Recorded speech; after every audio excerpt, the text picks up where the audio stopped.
I'd like to call this meeting of the Clay County Commission to order. We will begin with our invocation. Dr. Ken Parker is joining us tonight. And as he comes to the podium, I just want to remind anybody who wishes to address the commission, make sure the light is on, speak clearly into the microphone, state your name, and then proceed with that. Doctor? Thank you, sir. I have the privilege of serving at the First Baptist Church of Kearney. Started Christmas Day. The church began Christmas Day, 1856. And so it's a great privilege to be here to lead in prayer this evening. Would you pray with me? Heavenly Father, thank you. Thank you so very much for the privilege this body has to serve citizens in our county and to conduct the business at hand with freedom. Help them and help us, God, never to take that for granted.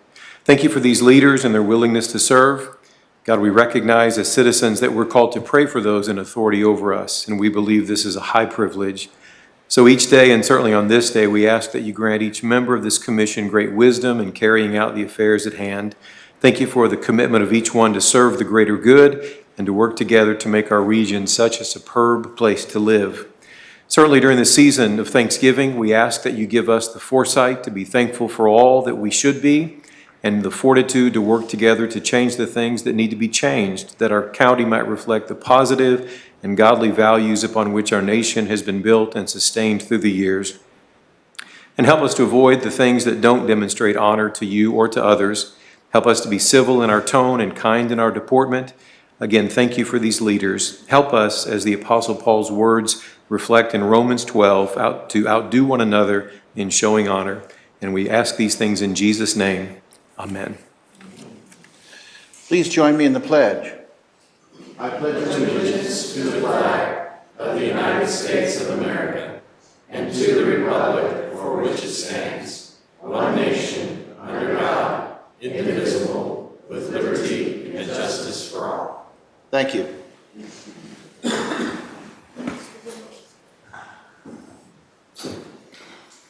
Please call the roll. Commissioner Nolte? Commissioner Withington?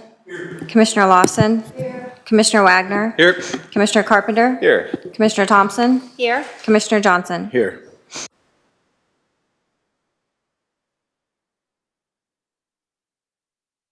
The next item on our agenda is approval of the agenda. Commissioner Wagner. Thank you. Move to approve tonight's agenda. Motion has been made for the approval of this evening's agenda. Are there any discussion or comments? Seeing none, you are recognized to close. I close. Please call the roll.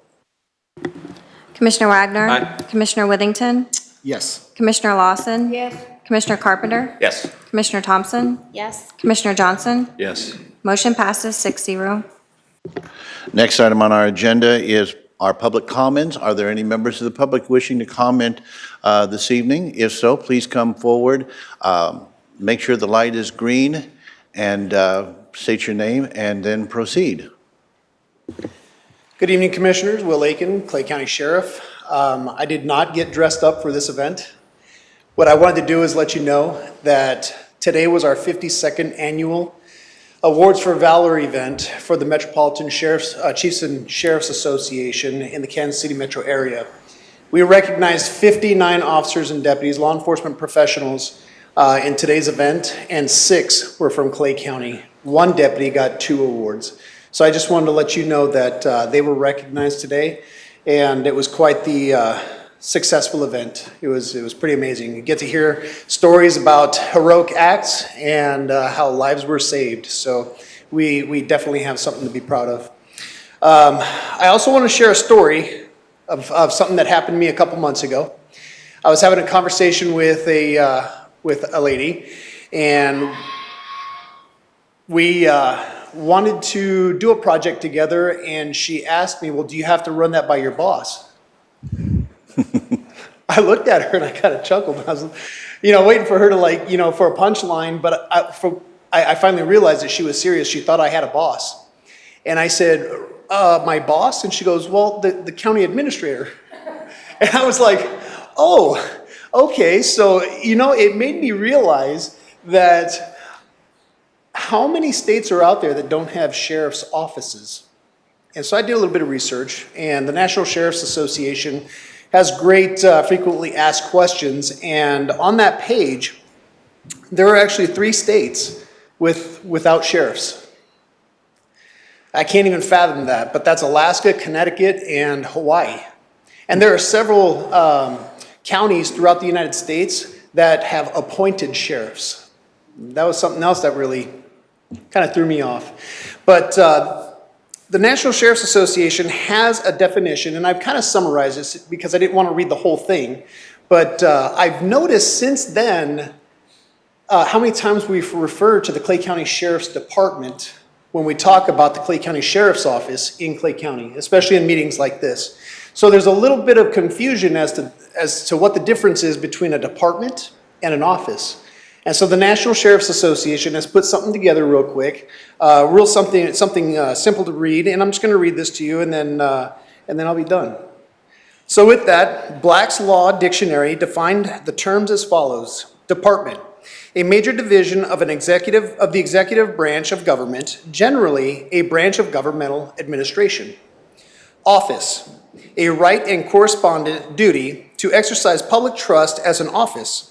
A public charge of employment. The most frequent occasions to use the word arise when reference to a duty and power conferred on an individual by the government, and when this is the connection, public office is a usual and more discriminating expression.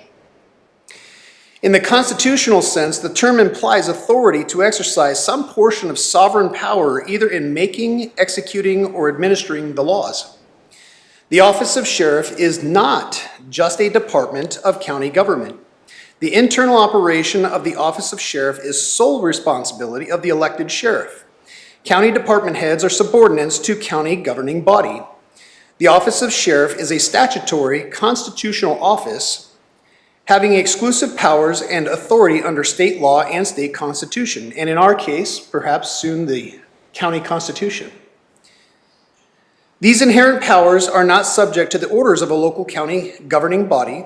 The office of sheriff has inherent common law powers and sovereignty granted under a state's constitution and state law. It is different from a county department, which derives its limited authority from whatever is delegated to them by statute or state constitution.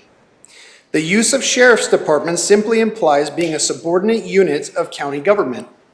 The use of the term sheriff's office implies inherent powers and independent sovereignty. Now, I'm not saying that because we don't work well together, but it made me realize after having a conversation with this citizen of Clay County that she didn't really know what the difference was between a sheriff's department and a sheriff's office.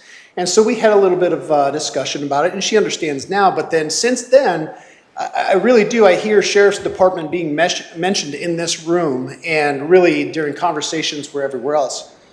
Lastly, I want to just end it by saying that Clay County, at least in my knowledge, and from everyone else that has ever lived in Clay County and had any kind of part in Clay County politics, today we have an amazing working relationship. We have an amazing commission. We have an amazing county administrator. And rather than working for the commission or working for the county administrator, I tell people I work with the county administration, the county commission, and with the county administrator. With that, that is a great partnership.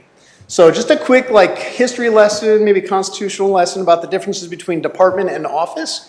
And if you don't mind, maybe we start using sheriff's office as opposed to sheriff's department so we don't continue to confuse anyone. With that, I thank you for everything that you do.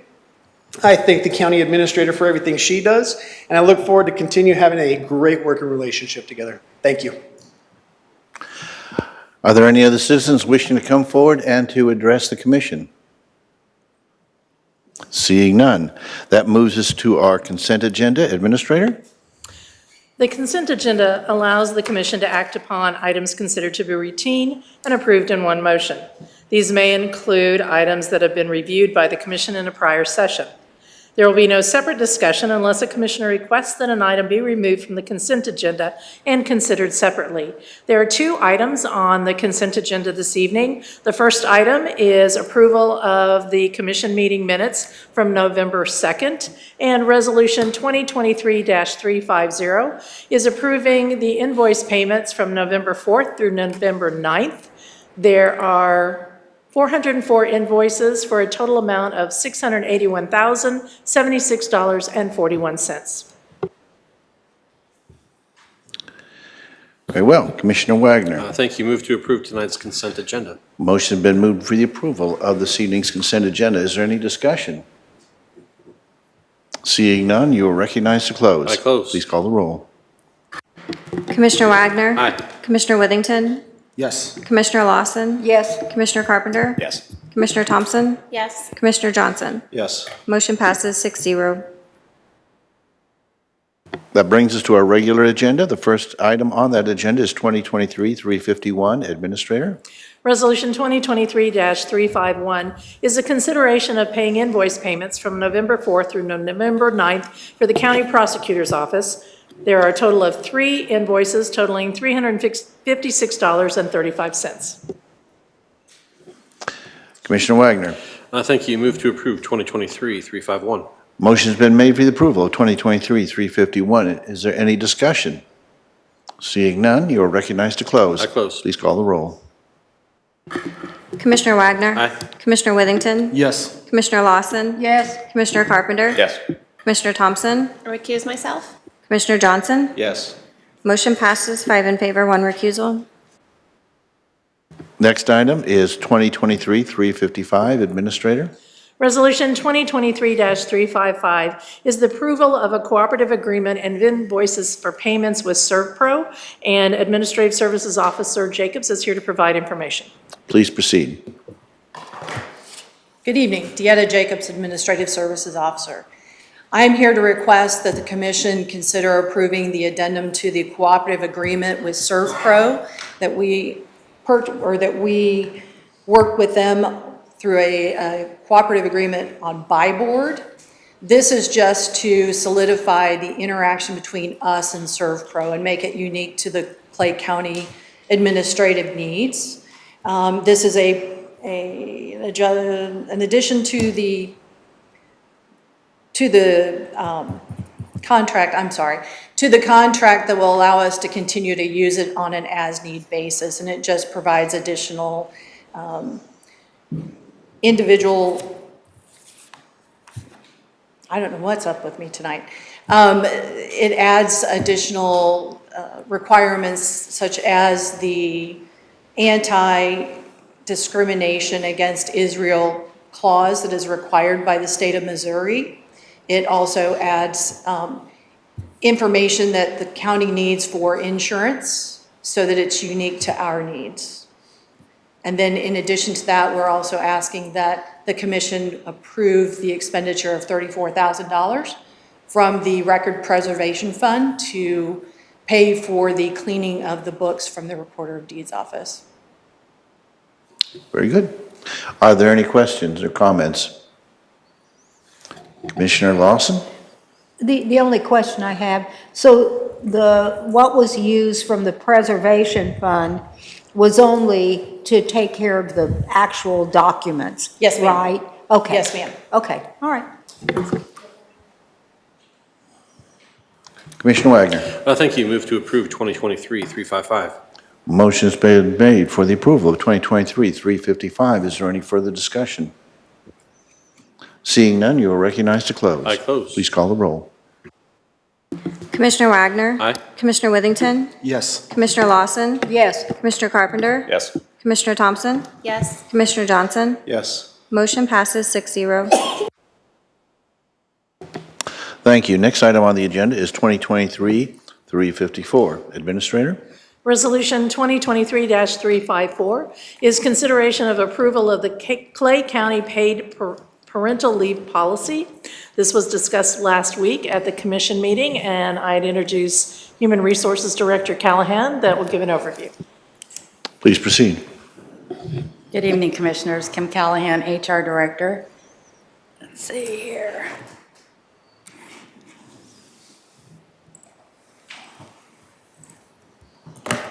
Okay, last week, after discussing the parental leave policy, we got the consensus that you wanted 8 weeks for the birth giver and 8 weeks for the spouse or the secondary. And so the policy that you see attached is updated with 8 and 8 weeks. Let's see, I got a question from you, Commissioner Johnson, about how many babies were added last year. So I did look, and there were 7 newborns added in 2022. There were 3 FML maternity leaves, and there were 4 baby daddies that took sick and vacation time. And those were in the sheriff's office. So there were 5 newborns added in 2023. There were 2 FML maternity leaves, and there were 3 baby daddies that took sick and vacation time, and those were in the sheriff's office. So the FML was in the other part of the county, but the baby daddies were in the sheriff's office. So that was answering your question. Oops. This is kind of an overview, Commissioner, that you asked what it would cost, and Victor Holbert, our auditor, saw that, and he sent this to me, and it's kind of involved. He comes down to basically approximately $80,000 would be the cost total, but that does not include contractual and overtime. We don't know what departments or who will be off work or what we will have to do to cover the job while the people are out for 2 months. So that's kind of an unknown, but it is in the budget to pay that person. So, oops. So basically, the final recommendation is the 8 and 8 weeks, and parental leave must be taken within 12 weeks following the birth or adoption or foster, and FML rules apply. They run concurrent with FML. So, any questions? Are there any questions? Commissioner Johnson, please proceed. Thank you, sir. Thank you for answering that question, but I actually have a question about that. If you can go back to the slide about how many babies we've had. Yeah. So 7 newborn, let's just go with 2022, 7 newborns, 3 family medical leave, and then the 4, so that 3 and that 4 that's what makes the 7 there? Mm-hmm. Okay. Yeah. So 3 of our female employees had babies and 4 of our Gave male birth. employees had Yeah, and babies, 4 had of their wives. the men took leave, so they used sick or Okay. vacation. And I did ask, how much time did they take? One guy took 2 weeks, one took 8, one took 6, and again, they used their sick and vacation time. This year, there was one husband or male that took the full 12 weeks, and he did use his sick and vacation time. And then, how did we get those numbers? From Blue Cross Blue Shield, I contacted them. Okay, so I that's- said, how many newborn babies were added to the healthcare plan? And that's from Blue Cross Blue Shield. Yeah, so that's the minimum. In other words, there could be some employees who have health insurance with their spouse, and their baby was added to their health insurance instead of ours. Is that a possibility as well? That's possible, but I wouldn't. Not that it could change, Yeah. maybe not even change the numbers. Okay, well, thank you for answering that. I appreciate it. Any further questions? Seeing none. Commissioner Wagner. Thank you. Move to approve 2023-354. Motion has been made for the approval of 2023-354. Is there any further discussion? Commissioner Lawson? No. Oh, I'm sorry, I had you on my screen here. Commissioner Johnson? Yes, thank you again. So I spoke about this last week. I think everybody knows my opinion on it. But one of the things, I discussed this with my colleague just a few moments ago, I would like to be some kind of mechanism for, say, in a year's time, what kind of impacts, not only impacts the right word, I mean, I guess I should back up and say that the spirit of this in which Commissioner Thompson has presented this, I think is good. I think there's some very good things here. And I'm all for what she wants to do. I have experience in this from my other job in another state where this was abused, tremendously abused. And hopefully that doesn't happen here. But I'd like to see some kind of number, sometimes both in the tangible and the intangible, of what this looks like, say, after a year. Not only how much did it cost us, but more importantly, there are things like, we have some small departments with just a handful of people in it, and what if 1 or 2 people leave for that 8 weeks? oftentimes we don't just get to hire someone to fill that spot. I'm guessing more often than not, we probably won't hire someone to fill that spot. It's going to have to be backfilled by the people who are already working in that department, or some things just won't get done. It's kind of hard to quantify that, I know, and I don't know if there's any way that we can have some kind of discussion about that, or look at those kinds of things after a year. I don't know. Dan, do you think there's something we could do with that, or?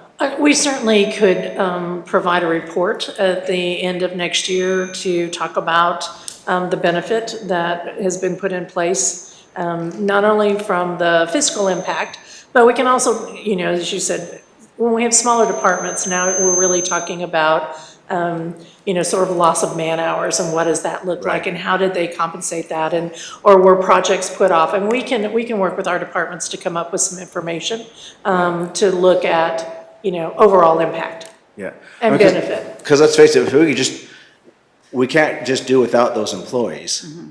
There's an impact. I mean, if there's no impact when they're gone, then why did we hire them? There's going to be an impact. We know there is. I hope there's an impact, because that means they're a valuable asset to us. So I talked about maybe doing an amendment to this that would require something like that after a year. I don't know if an amendment's necessary or not. I just don't know what's the mechanism for that. Actually, I don't think you have to do an amendment to the ordinance. It's simply if you direct staff to come back to you in a year to give you a status report of this new program, it'll be on our tickler, and we'll be back here next year to tell you. Okay, and how does that direction have to take place? I think what I'd like to do, Commissioner, if this sounds acceptable, is you've outlined pretty much what you want, if you'd like to restate it, and then I'm going to go around and see if we have consensus. If we do, then we will instruct staff along those lines, should this pass. Does that make sense? Yeah. Okay, so please restate it so that we're all really clear, and then I'll ask for consensus. So, first of all, this would go into effect in January? January the 1st, So 2024. then I'd ask for the end of 2024, that we have a report on both the tangible and intangible impacts, what you can capture of this policy, back to the commission. That's simple enough, that makes sense? So what we're looking for is consensus that we get the information that the administrator talked about at the end of next year. Right. Okay, is everybody good with that as far as giving instruction to very well. Does staff feel comfortable with that level of instruction? Yes. Very well. Well, that is the consensus of our commission. Is there anyone else wishing to comment? Commissioner Thompson. Thank you. So I'll keep it very brief, but I do want to thank Kim and our county administrator and all the staff that worked to help put this together. This has been something that's been kind of a passion of mine, making sure that we have this put into place and updating. So I really do appreciate it. And I do think this is going to be good for our Clay County employees, as this only, I will say it again, this only affects employees here in Clay County government, here with us. I think this is going to help us retain and capture some good people here to work for us and let them know that we care about them and their families and babies. And I think this is going to be great. So I appreciate it once again, and I will leave it with that. There is a motion on the floor before I go to Commissioner Wagner to close. Is there anyone else wishing to comment before we draw this to a conclusion? Seeing none, Commissioner, you're recognized to close. Please call the roll. Commissioner Wagner. Aye. Commissioner Withington. Yes. Commissioner Lawson. Yes. Commissioner Carpenter. Yes. Commissioner Thompson. Yes. Commissioner Johnson. As long as you get a report back next year, I'll vote yes. Okay. Motion passes 6-0. Thank you. That brings us to the last item on today's regular agenda, and that is 2023-338. Administrator? Resolution 2023-338 is approving the fixed-base operator contract for Midwest National Air Center with Airside FBO LLC, and Deputy County Administrator Kuntz is here to provide some information to the committee. Please proceed. Good evening, Commissioners. Donna Kuntz, Deputy County Administrator. I'm coming before you. We have gone through a process here of looking at our airport and what might be the best course of action for our airport. So I would like to do just a quick review of how we've gotten there. I have shared in the past what the FAA definition is of an FBO. but what we've not really spoken about is our own Clay County Ordinance Rules and Regulations definition, which defines an FBO as any person, firm, or corporation performing commercial activities which include, at a minimum, fueling, ramp services, sale of aviation petroleum products, airframe repair, aircraft storage, and flight training. Kind of a quick recap of what's brought us up to this point is back in April the 5th, we had a discussion similar to this about what direction we should take the airport.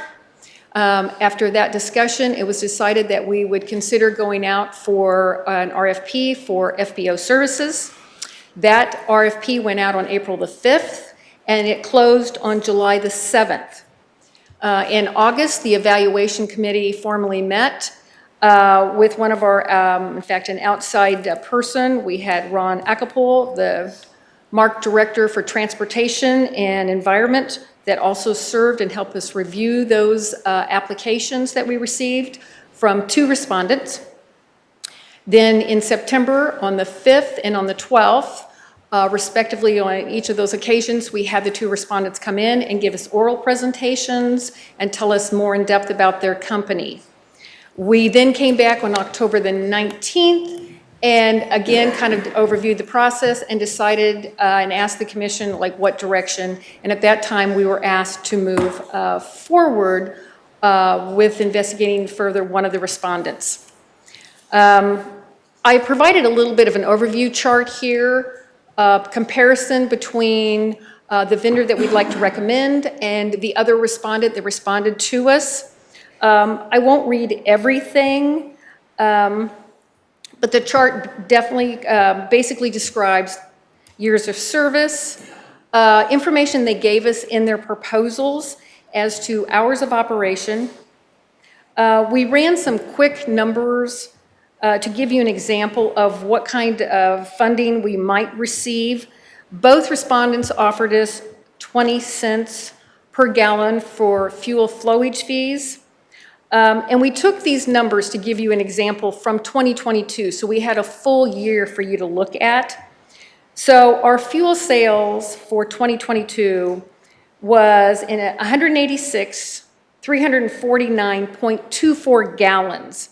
And that is how we arrived at the number that we have listed here, which is $23,254.12 would be expected revenue from that amount of fuel sold. We had some hangar management fees that we would ask this vendor to take care of all of our leases. Again, this was ran on for a full year of 2022 numbers. Our leases that year brought us in $321,196.92. One respondent, the recommended, was offering us 20%. The other respondent offered us 30%. Respectively, 20% would give us $64,239.38. If we received 30% of those leases, it would be $96,359.08. We also asked, because we are giving hangar space for this prospective FBO, what would they offer the county for that hangar space? The recommended respondent is going to give the county $6,019 for a year's total. That would be $72,228. The other respondent asked that we just give them the space for free, so we would receive nothing for that. And then the other items are just a quick comparison about some of the services that we might receive from the proposed vendors. One vendor proposed that he would want a minimum rate guarantee of 2 times the salaries of whatever the staff is. We ran some numbers on what our existing staff is, but we would not really necessarily know what staff level that vendor might propose. Even if we kept the exact number of personnel that we have now, if we calculate their salaries, that number would come over 400,000. So we would be required to pay the minimum of $400,000 a year to that vendor for them to operate for us. Other services listed below, things like maintenance, snow removal, what would you charge us for marketing, and staff travel. One vendor was providing those things. The other vendor was either asking that we split the costs or that we pay an hourly rate for any services they provided to us. Some of the things, we also did a quick comparison on our proposed vendor and some of the services that they offer. Currently, we're offering services similar to these, but a few of the other things that we don't currently have, and this is just based on basic services they would come in and do. Both proponents have given us proposal on additional services and things they feel like they could bring to the county, including increasing our fuel sales with having a more corporate account that they would be able to offer to us. So one of the things that the proposed vendor is going to do is provide a fuel truck to be able to do mobile low lead fuel. We do not currently offer that.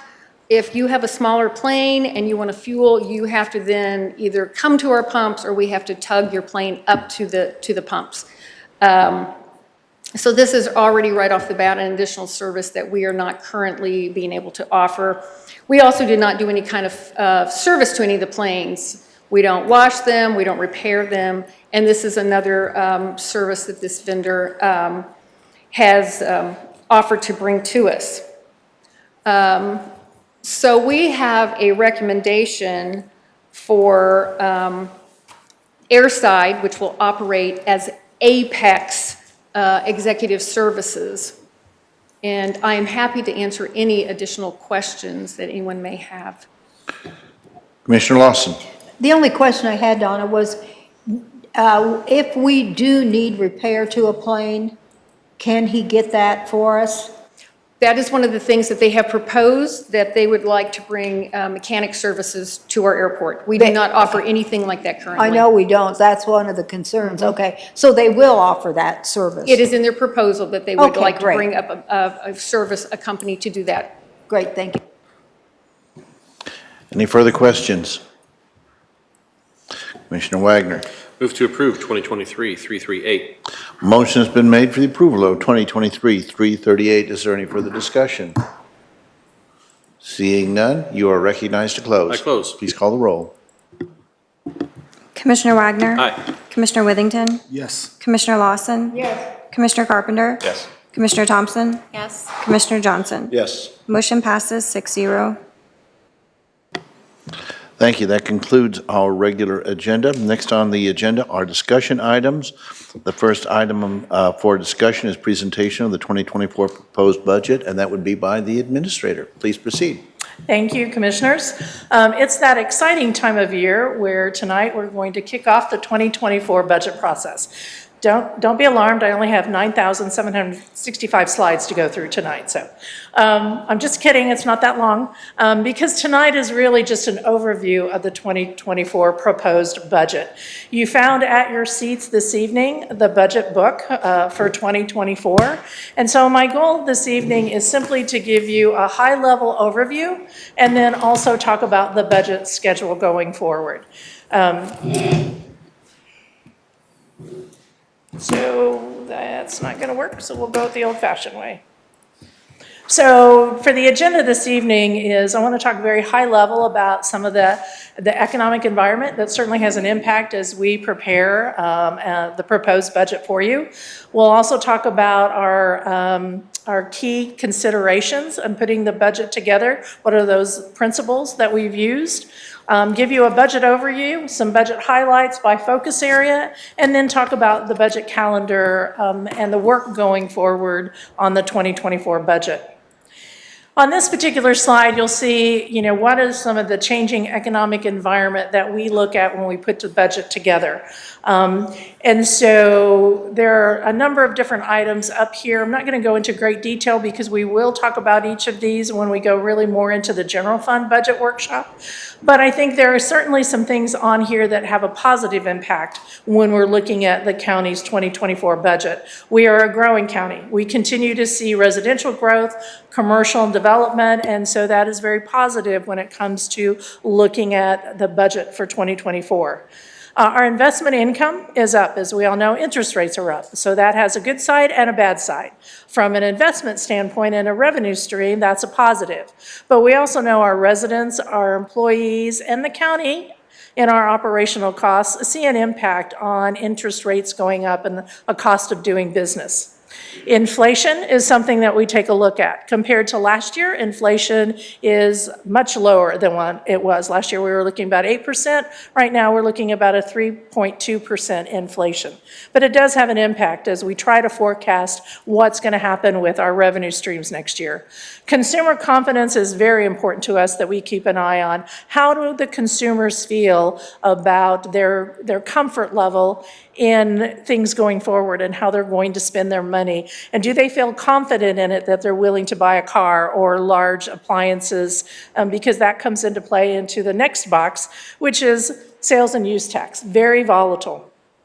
However, that is our main revenue stream to operate our county services. And we know all of that comes into play when consumer confidence, but also global considerations. We are a global economy. What's happening on the other side of the world certainly impacts consumer confidence. It also can impact our prices, whether it's fuel prices, supply chain issues, that all comes into play. Certainly workforce market pressures has not gone away. We talked about this last year. It is still here. Low unemployment.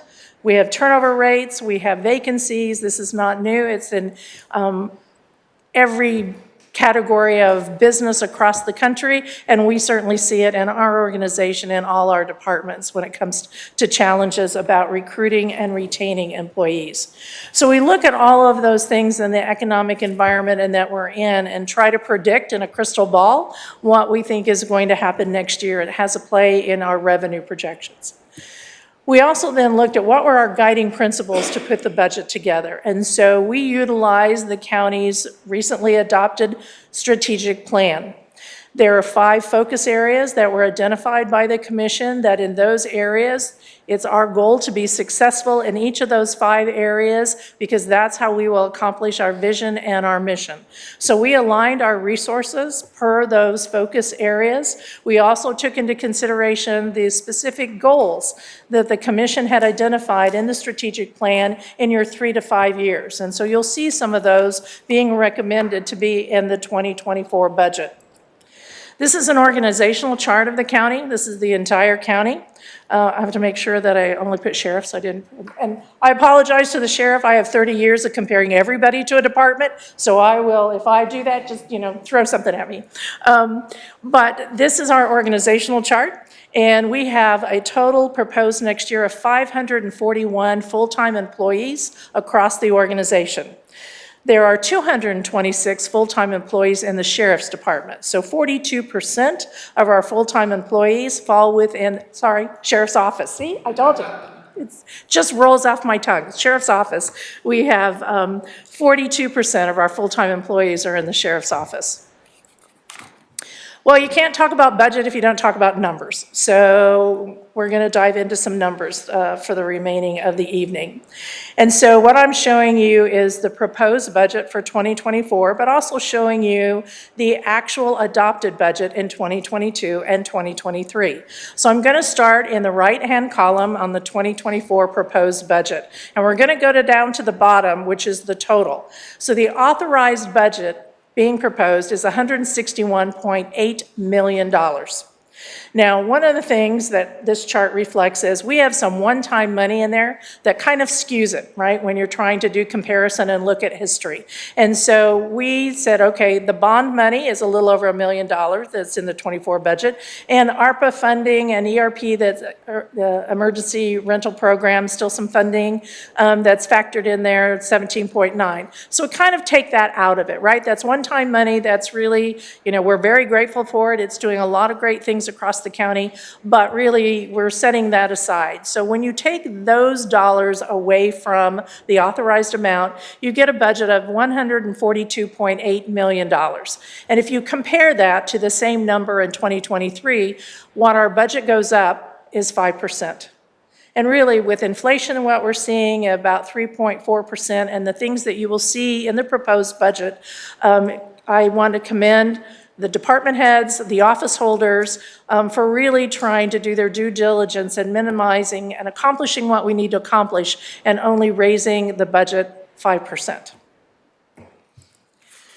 So we kind of dig into the numbers a little bit. If we're saying that the authorized amount is $161.8 million, what is the funding source for that?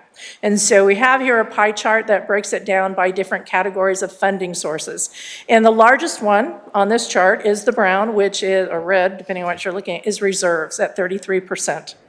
Now, included in those reserves are those one-time dollars, the ARPA money that's still sitting there in reserves that we budgeted and we're going to expense on projects in 2024.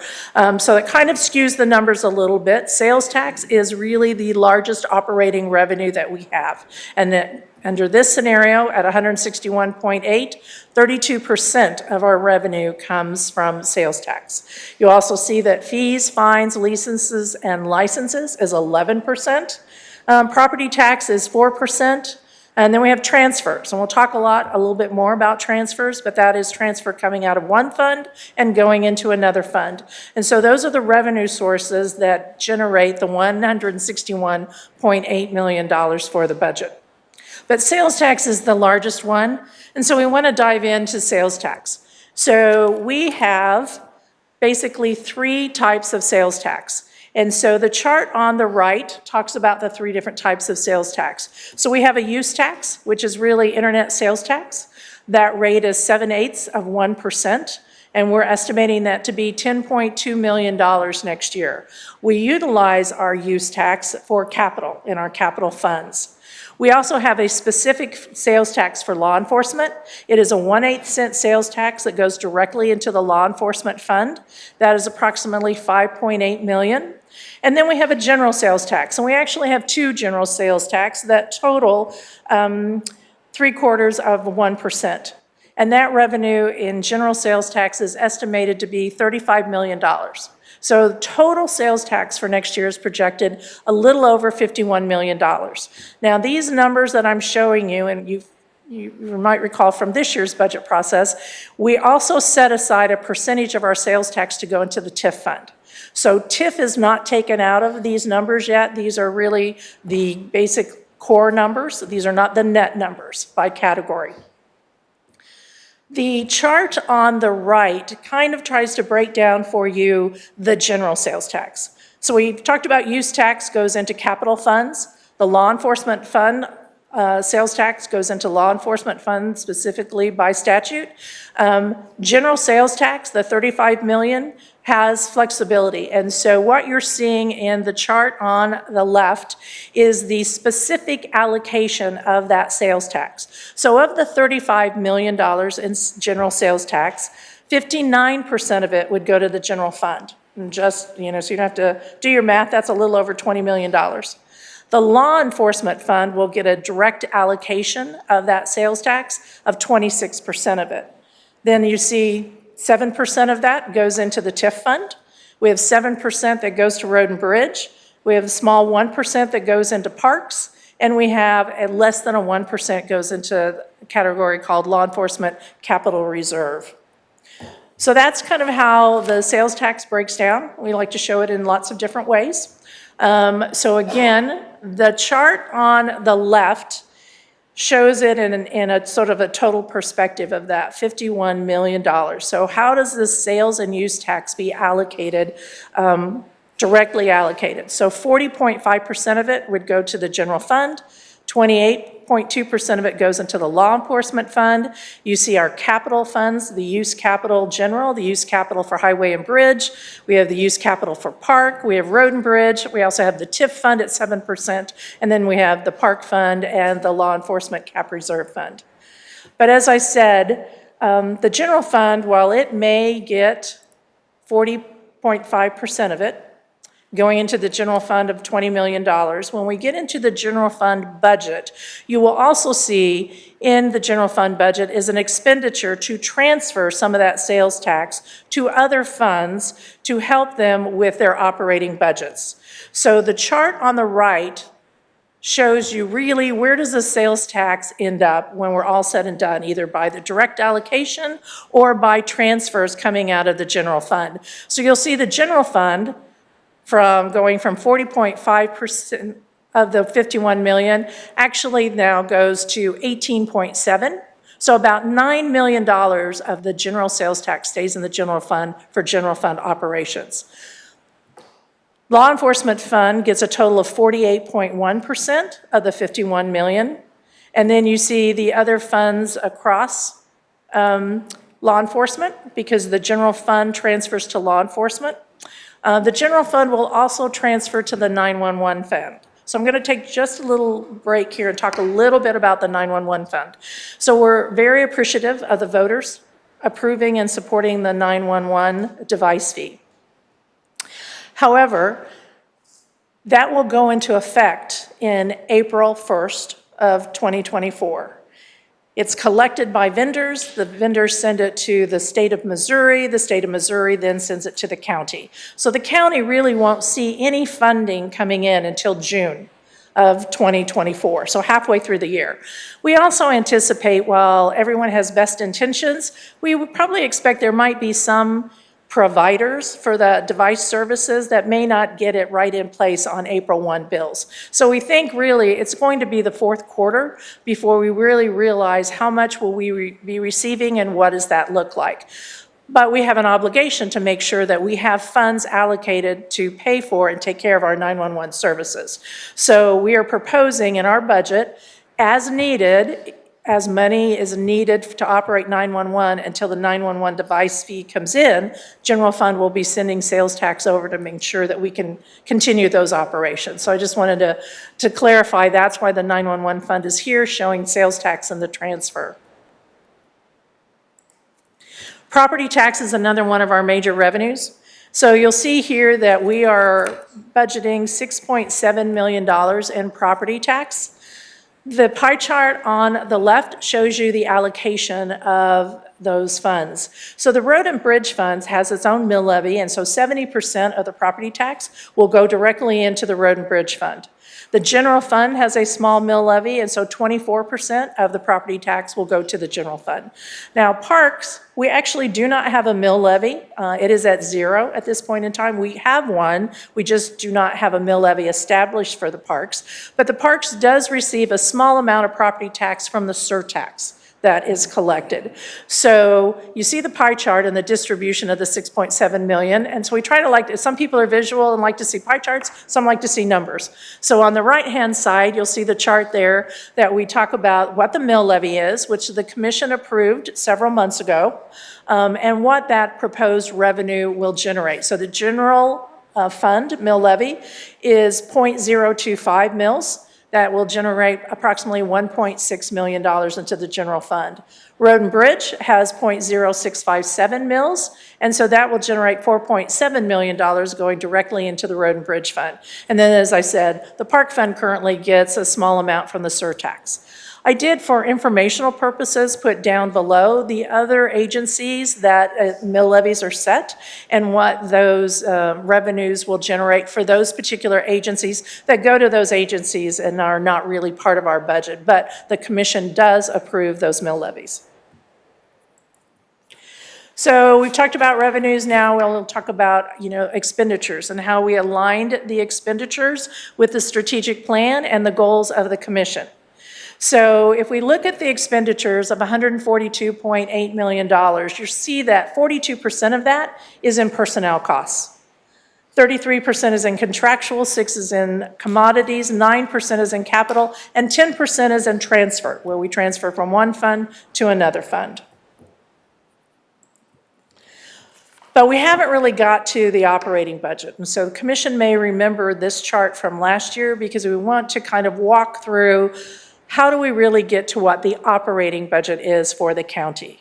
So I'm going to start and walk through the chart. So as we've said all along, the total authorization for 2024 being proposed is $161.8 million.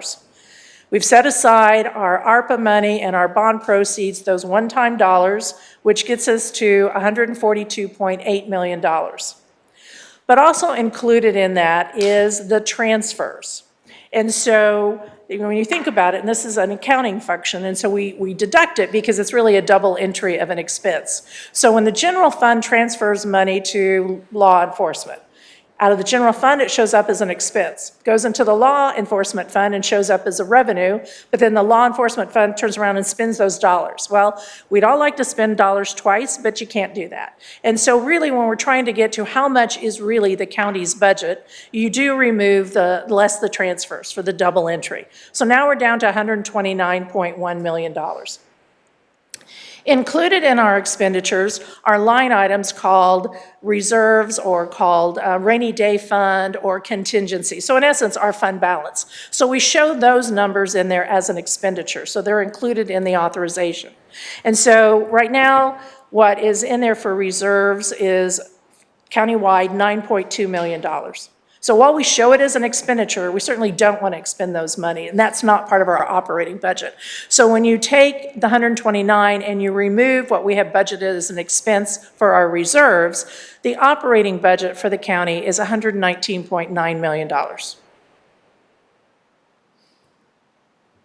So going forward, when we talk about the budget and talk about expenditures, we're going to be talking about the operating budget. So we're going to be focusing in on the $119.9 million and how are we allocating those dollars. So we talked about aligning with the focus areas that were identified in the strategic plan. So this chart shows you how are the resources allocated on those focus areas. So out of the $119.9 million, 37% of the budget goes to safety and well-being. 27% of the operating budget goes to infrastructure. And then you see that financial sustainability is at 15%, employer of choice is at 13%, and the economic opportunity focus area is at 18% of the operating budget. And so I think it's important here to know that 64% of the operating budget is spent on what I believe is the commission and the citizens' highest priorities, which are safety and infrastructure. So let's take a look at some of our focus areas and just kind of give you an overview.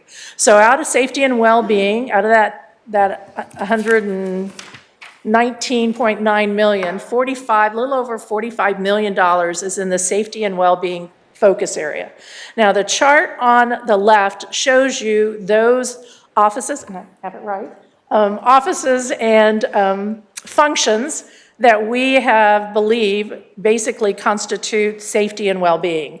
And so of the safety and well-being budget, almost 66.5% of the budget for the operating budget is allocated to the sheriff's office.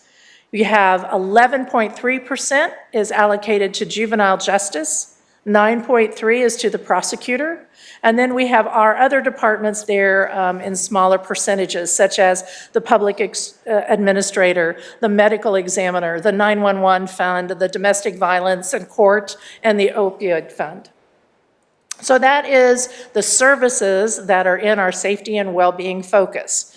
And if you look at the $45 million, how do we spend that? How is it allocated? The chart on the right shows you by category how are those resources allocated by expenditure category. And in this particular category, 70% of the budget of safety and well-being is on personnel. And when you think about what those services are and what those functions are, that is absolutely correct. It takes people to provide those services. And so the personnel category is our largest component of that budget. followed then by contractual at 19%, commodities at 4%, and capital at 7%. So some of the highlights that you will see in the budget that's being proposed in the sheriff's office, we are proposing to increase the deputy's starting salary by $5,000. That would go from $50,000 starting to $55,000 starting. But then we also have budgeted $5,000 to each sworn officer to make sure we address compression issues. We've worked hard over the last couple of years to make that status happen, and so we don't want to lose ground on that. We also have resources for continuing with the accreditation program for not only the sheriff's office and operations, but the detention facility. We've added some funding to continue that migration from the Keystone to the Central Square records management system. We've added additional training and travel funding for the department office. And we also have funding recommended for doing a needs assessment on the detention facility. And that was one of the items in short-term goals that the commission had identified in the strategic plan. In juvenile, we are recommending a salary adjustment for our juvenile detention and group home staff. This particular area has the largest turnover in the entire organization. We're also recommending to implement shift differential pay in those for the juvenile detention and the group home, and also including compensation for monitors of the transition program that you've heard about. In the prosecutor's office, we are recommending the addition of a new assistant prosecutor and an administrative support staff. Those were also items that were identified by the commission during the strategic planning process. We provided funding to enhance their software program to make sure that they want to continue going in a paperless operation. For courts, we've included funding to continue their computer replacement program. There are courtroom upgrades for their technology that the judge has requested. We've also increased some of their operational costs that they're running into, specifically contractual, where their Westlaw membership is going up, plus the judge is very interested in adding more licenses to have availability for his staff. And then also there is funding for a needs assessment for the Rooney Justice Center. And again, that was an item that was identified by the commission during the strategic planning session. And then our public administrator's office, we are recommending a vehicle replacement for their functions. So now we move to the focus area of infrastructure. So the funding for infrastructure is $32.1 million. And when we talk about the services in the infrastructure, it is road and bridge at 57% of the operating budget, parks is 27%, and facilities is 16%. And when you look at how the expenditures are by category, you'll see this chart on the right looks much different than the chart that we just looked at for safety and well-being. Personnel in this particular category is 22% of the cost, where 70% of the remaining part of the budget has to deal with contractual, commodities, capital, and doing the type of work and programs and services that are included in the infrastructure funding and budget. Some of the highlights that we have in the infrastructure. We're requesting an additional position in facilities to be a painter. We have a lot of facilities that get a constant love and touch, and we're constantly looking at trying to find ways to ensure that we keep our buildings up.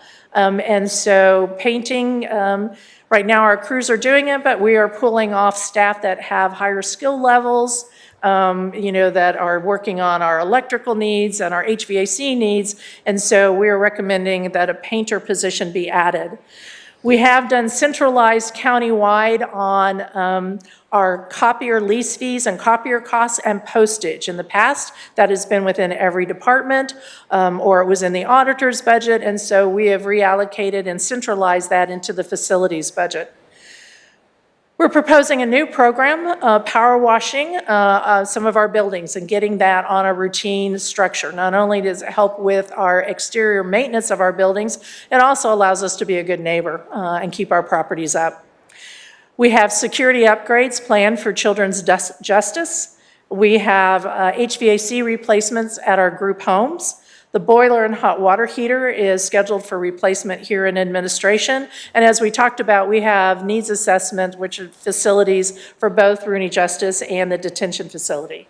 For parks, we're recommending that we have fuel pump replacements in the parks, phase 2 of the cart path and bunker improvements. We have a drainage project scheduled out at Outlaw Golf Course. We also have maintenance for parking lots and trails, and also fund their vehicle equipment replacement schedule. In Road and Bridge, we're recommending additional salary adjustments for our operational personnel. We have vacancies that we have not been able to fill, and we're not getting applications, so we need to really take a look at that. We're also recommending the addition of a county-wide engineer. We're proposing to increase the street preservation program funding by 10%. We funded the equipment replacement plan for the road and bridge. We're also recommending to implement a GPS fleet tracking system on our vehicles. Part of thought process is it helps us be transparency, especially during snow removal. Again, talking about upgrading our website and how do we have that our residents can go and find out when is our road going to be done? Are we in the neighborhood or have we been there?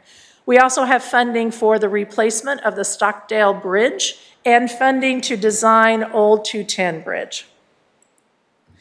As we looked at the financially sustainable focus area, there's about $17.6 million in the operating budget. And you see over to the left, those service areas are operations that we have assigned to the focus area of financially sustainable. The two largest are the assessor's office and the IT, both at 21% of the budget. You then see that we have debt, which is our debt service fund. Our collector and our recorder are in there, along with the auditor, treasurer, clerk, purchasing, administrative services. And if you look at how it's allocated by category, you'll see that personnel is about 42% of it, contractual is 43% of it. Well, when you think about it, debt service is it is categorized in the contractual, and so that makes that category somewhat large because of our debt service fund here.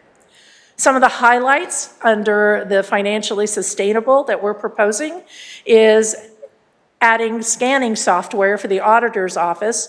This is for asset management and asset inventory. It will help streamline the process and more efficiency and accuracy. For our IT department, we're recommending replacing our network switches and also continuing our computer replacement program. In GIS, and you heard from Sarah last week about forming the new department for GIS on a county-wide basis. And so we're also recommending to replace their server.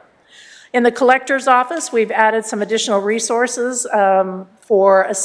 associated with more notifications and mailings. And in the treasurer's office, we're recommending that a part-time position be reclassified to a full-time position. As we look at the economic opportunity area, this operating budget is $9.1 million. And so you see over to the left, those service areas that are in the economic focus area. And the largest one, certainly makes sense, is our TIF fund. 48.7% of this operating money is really basically taking the TIF proceeds, again, sales tax that we moved to the TIF fund, and now meeting those obligations per those contracts to those agencies that we owe the TIF proceeds to. We also have the commission's budget there, the election office and elections, along with outside agencies, counselor, memberships, administration. Planning and zoning is here under economic opportunity, land trust, and the airport. And so when you look at how it's split by expenditure category, you'll see contractual is very, very large. Well, paying the expense category to pay the TIF payments is under contractual. And so it certainly identifies why 81% of the expenditure is really in the contractual to meet that TIF obligation. So some of the highlights in the economic focus area is with regard to the outside agencies, and you heard from them several weeks ago. They came and did a presentation. So in your proposed budget is the funding request that was asked for by the agencies. Most of them were the same requests that they've had, but a couple of the agencies did ask for additional funding, and so we do have that request in the proposed budget for the commission to discuss. In government memberships, we have talked about, the last several times come from the commission, that the Clay County should be a member of the Missouri Association of Counties and the National Association of Counties. So we've added those membership costs in next year's budget. The elections office and the elections, you will see when we get into the general fund and talk a little bit more about that, you'll see significant jump. Next year is a presidential election. And so it is not uncommon that the costs for election offices and the cost of elections go up because there's a huge amount of voter turnout. Also, we have proposed in there a county paying a portion of the April ballot because there may be a county April initiative before the voters in April. And then I want to talk about the TIF a little bit. You may recall when we brought to you the 23 budget and we raised sheriff's salaries. One of the things we were able to fund that in 2023 is the TIF fund had excess funding. Because historically, we have been putting 10% of sales tax into the TIF fund. However, we have TIFs that have been retiring. And so there was a fund balance sitting there that gave us that opportunity to address that need in the 2023 budget. We left in 2023, this budget, still a 10% transfer to the TIF fund. Because we said the budget was already in place and we still wanted one more year of analysis to look at the trends, to make sure what that amount should be changed to. So we're very comfortable in changing that transfer to the TIF fund from 10% to 7%. So what that does is free up 3% of sales tax for other operating opportunities to deal with inflationary costs. You will see when we talk about transfers and we talk about the budget, because we put 10% in this year in 2023, we are anticipating excess funds of about 1.2 million. And so you will see when we get further along into budget workshops, we are recommending to pull that 1.2 million out of the TIF fund and put it back into the funds and where it should go. So general fund will see some of that money, the law enforcement fund, and then so are our capital funds. So the last focus area is the employer of choice focus area. $15.9 million is assigned to the employer of choice focus area. There are two basically categories that we put into this, the human resources department and then benefits. And this is countywide benefits all across the organization. So 90% of this budget is really countywide benefits. And you look at the expenditure side, well, it looks like personnel 77%. Well, yes, because when we pay those benefits, they actually are paid in the category of personnel. So 77% is personnel and 22% of it, almost 23%, is in contractual. So our highlights for the employer of choice. What we were proposing in the budget is a 4% cost of living increase for all personnel. As I talked about, increasing the starting salary for deputies by $5,000 and then all sworn officers, $5,000 to address compression. We're recommending salary adjustments for the highway personnel, salary adjustments for juvenile detention and group home, implementing the shift differential for the juvenile detention and group homes, funding the transition monitoring positions, our on-site counseling for employees that you've heard us talk about during our insurance renewal and our EAP program. We're also recommending to fund a classification and compensation study. This too was discussed with the commission during your strategic planning session and was identified as one of your goals. New positions, again in the prosecutor's office, is the assistant prosecutor and the support staff, an engineer for the county, a painter for facilities, and upgrading a part-time physician to full-time. So how does the operating budget then break out by fund? We focused on focus areas because I think that is our goal. We want to align our resources with those focus areas that have been identified. But for accounting reasons and GFOA and GASB rules and all of that, we still have to have funds, right? And so the $119.9 million is allocated to these funds. It should be noted that the county has a total of 39 funds total. Now that includes the ARPA fund and the bond fund and the emergency rental fund. So we have, out of 39, 36 of those are what we would consider actually operating funds.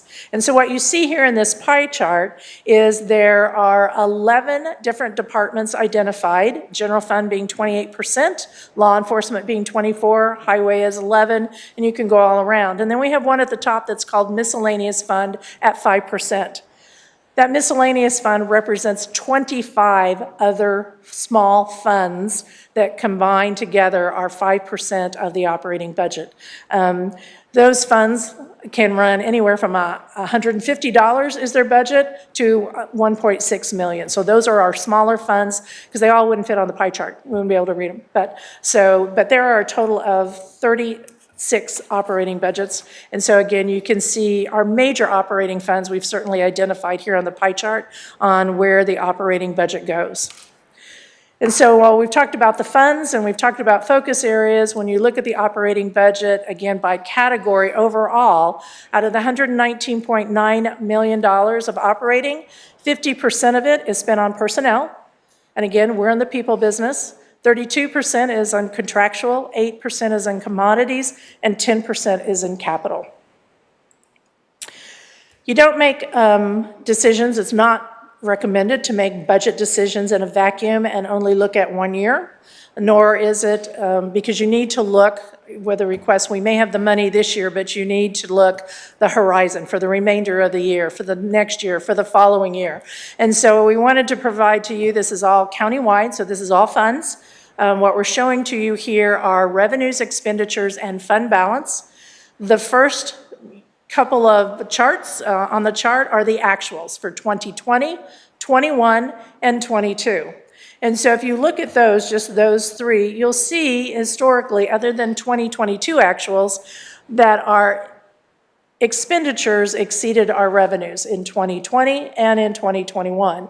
In 2022, we actually have revenues that exceeded expenditures. Part of that is some of the one-time money that has come in, right?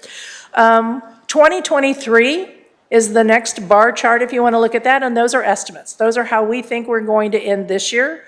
Right now, again, we budget very conservative. We budget conservative on revenue projections. We budget conservative on expenditures. And so we are showing that right now we're estimating expenditures might exceed our revenues coming in for 2023. And so you see the bar then represents that is fund balance. 2024 then is the proposed budget. And so I want to spend a little time there because you see a big gap. You see a big gap between the red line, which is the expenditures, and the blue line, which is revenues, right? So again, we budget conservative on revenues, especially because sales tax is predominantly our revenue stream. When it comes to expenditures, the way we have to budget is we budget for every dollar that we believe we may need. And so the budget does not reflect any savings, right? Doesn't reflect any, especially in personnel. So we budget for every position I said that we have, and we budget from day one to December 31st as if somebody is in that position all year long with their benefits. We do that because we have to make sure and identify, do we have the funding to make that happen? Reality is we know that there are going to be vacancies. But every time we bring you a proposed budget, you're going to see those gaps. What I want to focus on a little bit is on 25, 26, and 27, because those are projected years. And so when we look at projected years, you can see we use some assumptions, and we provided those to you. What assumptions do we do with revenues? What assumptions do we do with expenditures going up? But the thing we also look at, besides making assumptions, are trend lines. What are we seeing historically with revenues? What are we seeing historically with expenditures?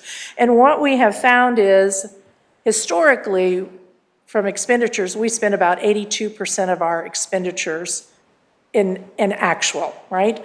And so that is factored in and looking at the trend line. And so you see that revenues and expenditures are much, much closer in our forecasting than from the 24 budget, because again, we have to budget for every dollar just in case something would happen. So while I would say it's pretty flat, and we hope that comes into play, and I will also say to you that on our forecast going forward, this does not include the 911 device fee that was just passed. So that is not factored in right now in our projected numbers as we look forward now that we have that new revenue stream. We will certainly do that as we get closer to the end of this year and we have some idea of just exactly what that revenue will generate and how does that come into play with the budget. The other thing that is not in the projected revenues is any impact from Senate Bill 190. And so we will also be wanting to take a look at that and make adjustments into those projections also. So this is a really brief overview. A lot of information I just gave you. A lot of information in the notebooks that are at your dais. But I want to talk a little bit about the budget calendar. So tonight, per statute, the budget was given to the clerk yesterday, which is by statute must be given by November 15th. You're in receipt of that and have had the overview.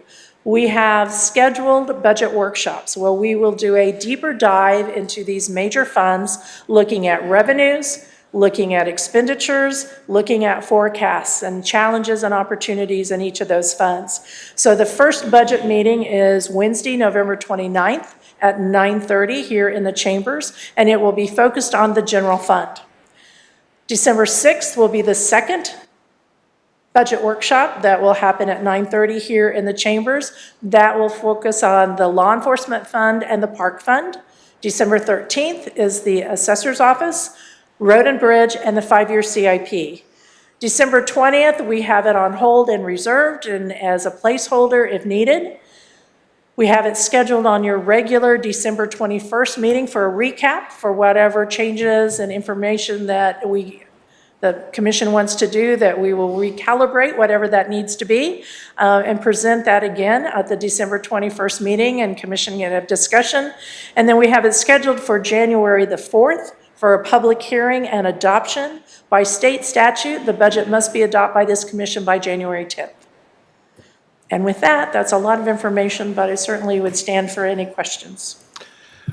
Are there any questions? Commissioner Johnson.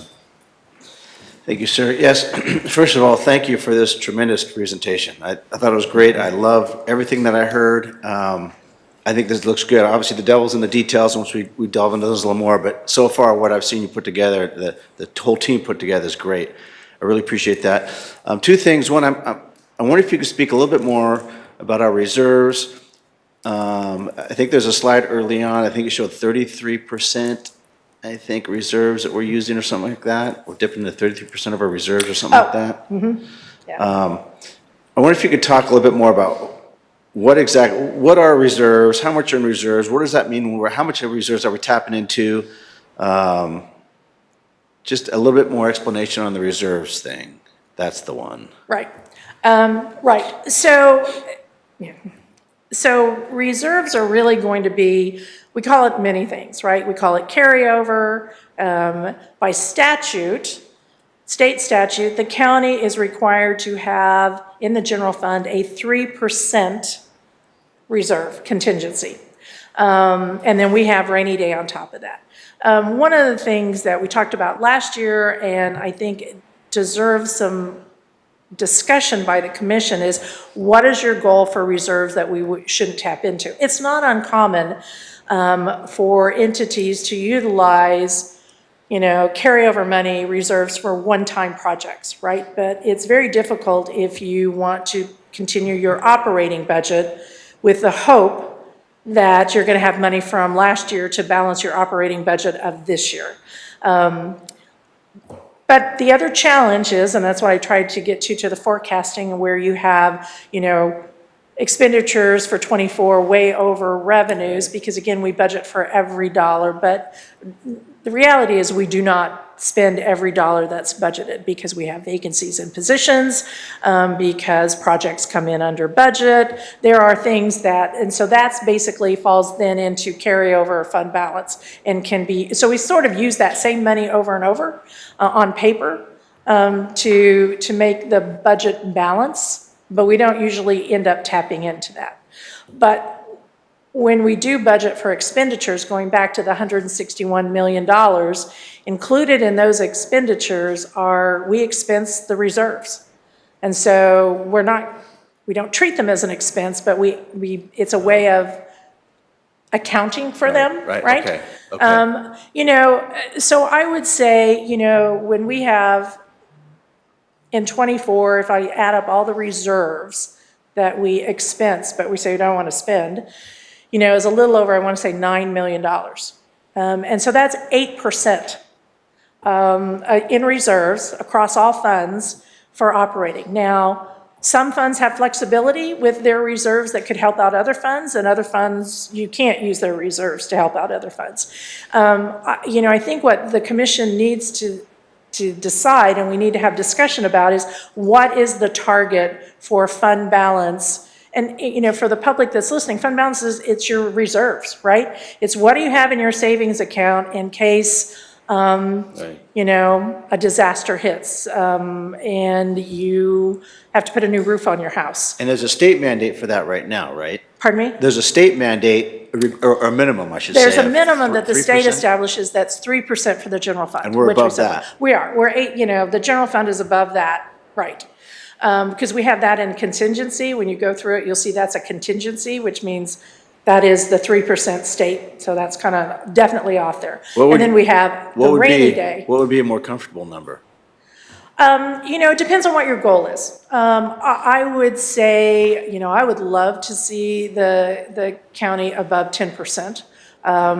You know, ideally, you know, potentially, you know, 20% would be great, but that will take us a long way to get there.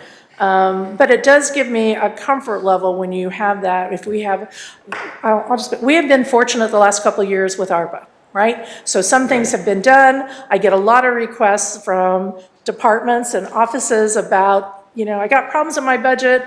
I wasn't planning on this. Can I go to ARPA? Right? And so if we can make that happen, we've tried to make that happen. But the well is getting dry. ARPA is not going to be an option for us. And so we need to be able to have reserves when those things come into play, that we have the resources to do that. So I would say, you know, anywhere from 12% to 20%. And then the other question I had regarding COLAs, I saw 4%. 4%. Across the board COLAs.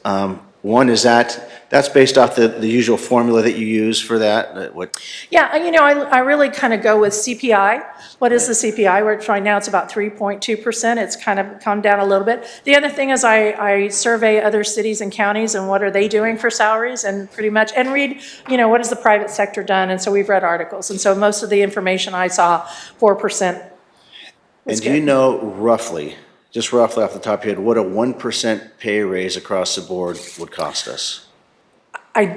We do know, I don't have that number with me, but Okay. we'll certainly, when we get into the workshops, we'll have that number for you. Yeah, I'd be curious to know what a 1% pay, Yeah. and what's the difference between 4 and 5%? Right. How much more would that Yeah, be? right. So what we do is, you know, what does each 1% cost you? Yeah. And we have to look at it by funds, because that makes a difference, but we Right. can certainly, we'll have that at the workshops. And then the last, just a comment I'd like to make is, obviously, we need to be looking at, like you have been, down the road, not just at 24, but, you know, 5, 10 years down the road.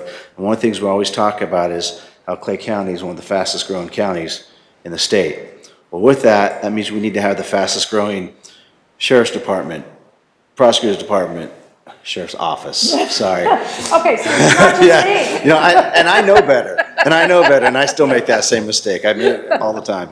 But, you know, same with Road and Bridge, all the different departments that we have here, they're gonna have to grow with this county. So I think it's something we need to keep in mind down the road, is the number of personnel that we have, because that's our most expensive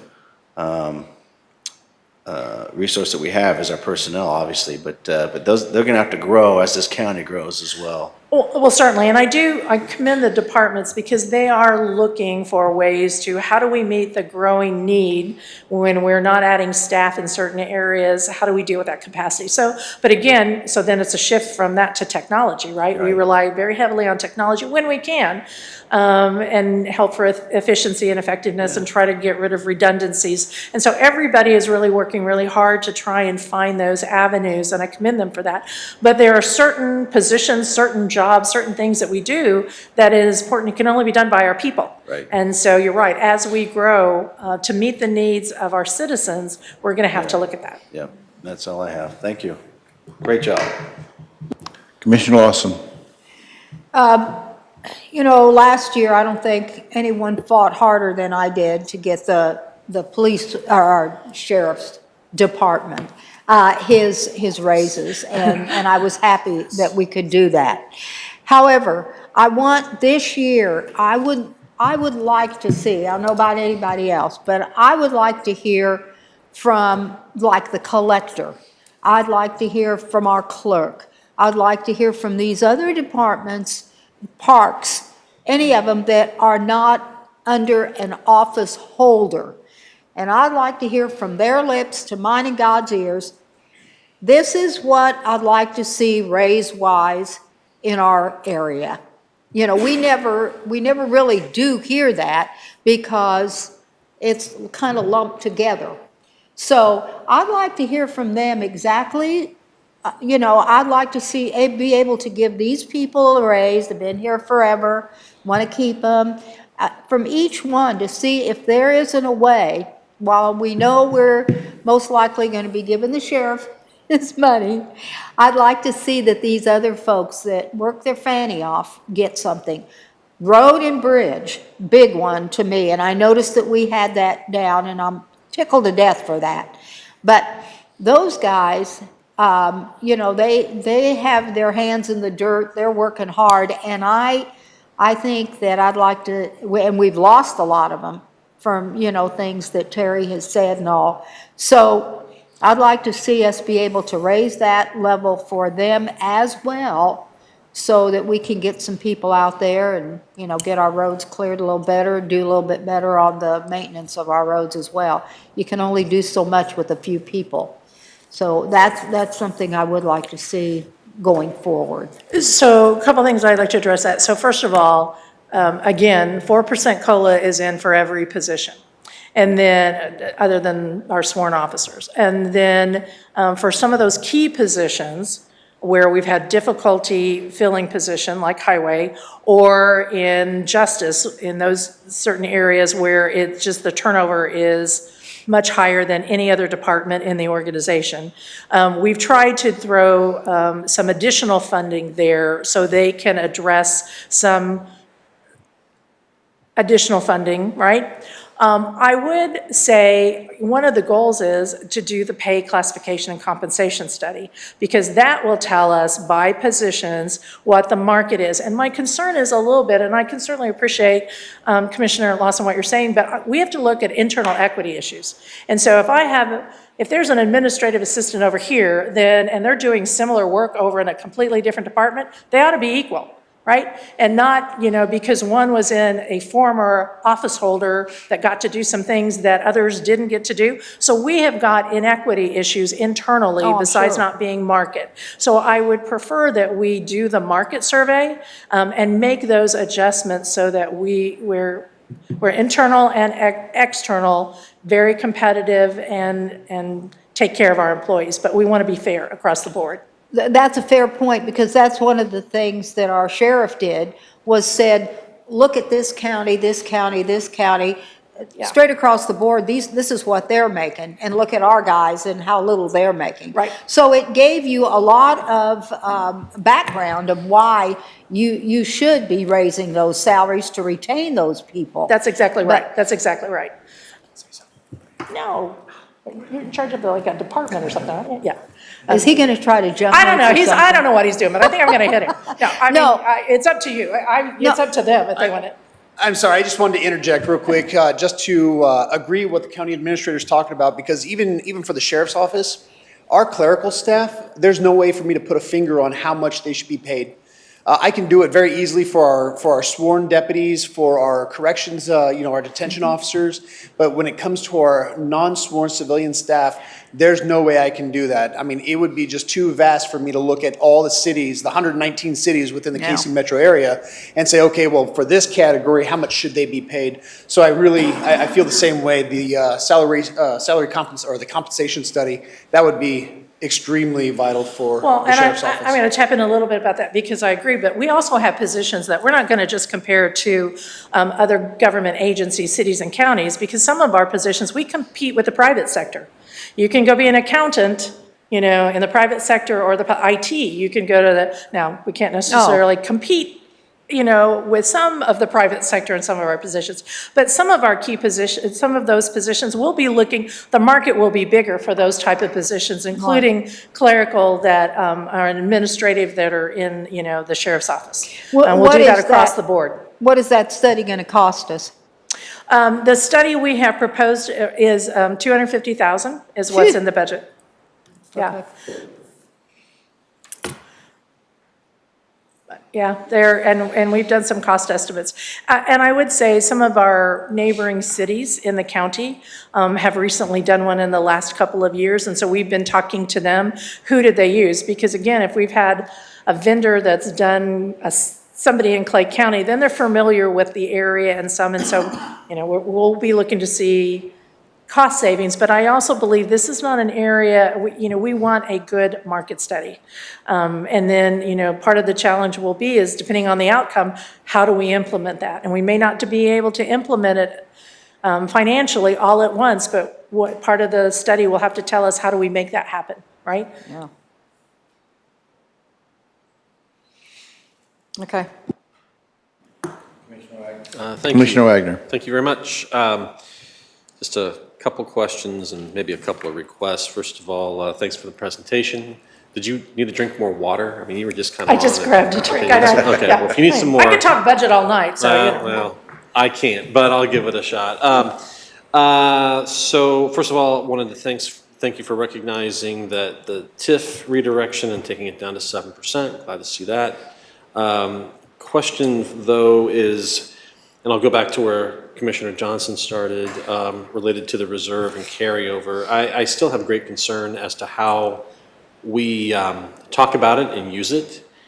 To me, it hides things, and I don't mean that in a nefarious way, but those things that are structural in nature to the budget, I feel like it hides in a lot of ways.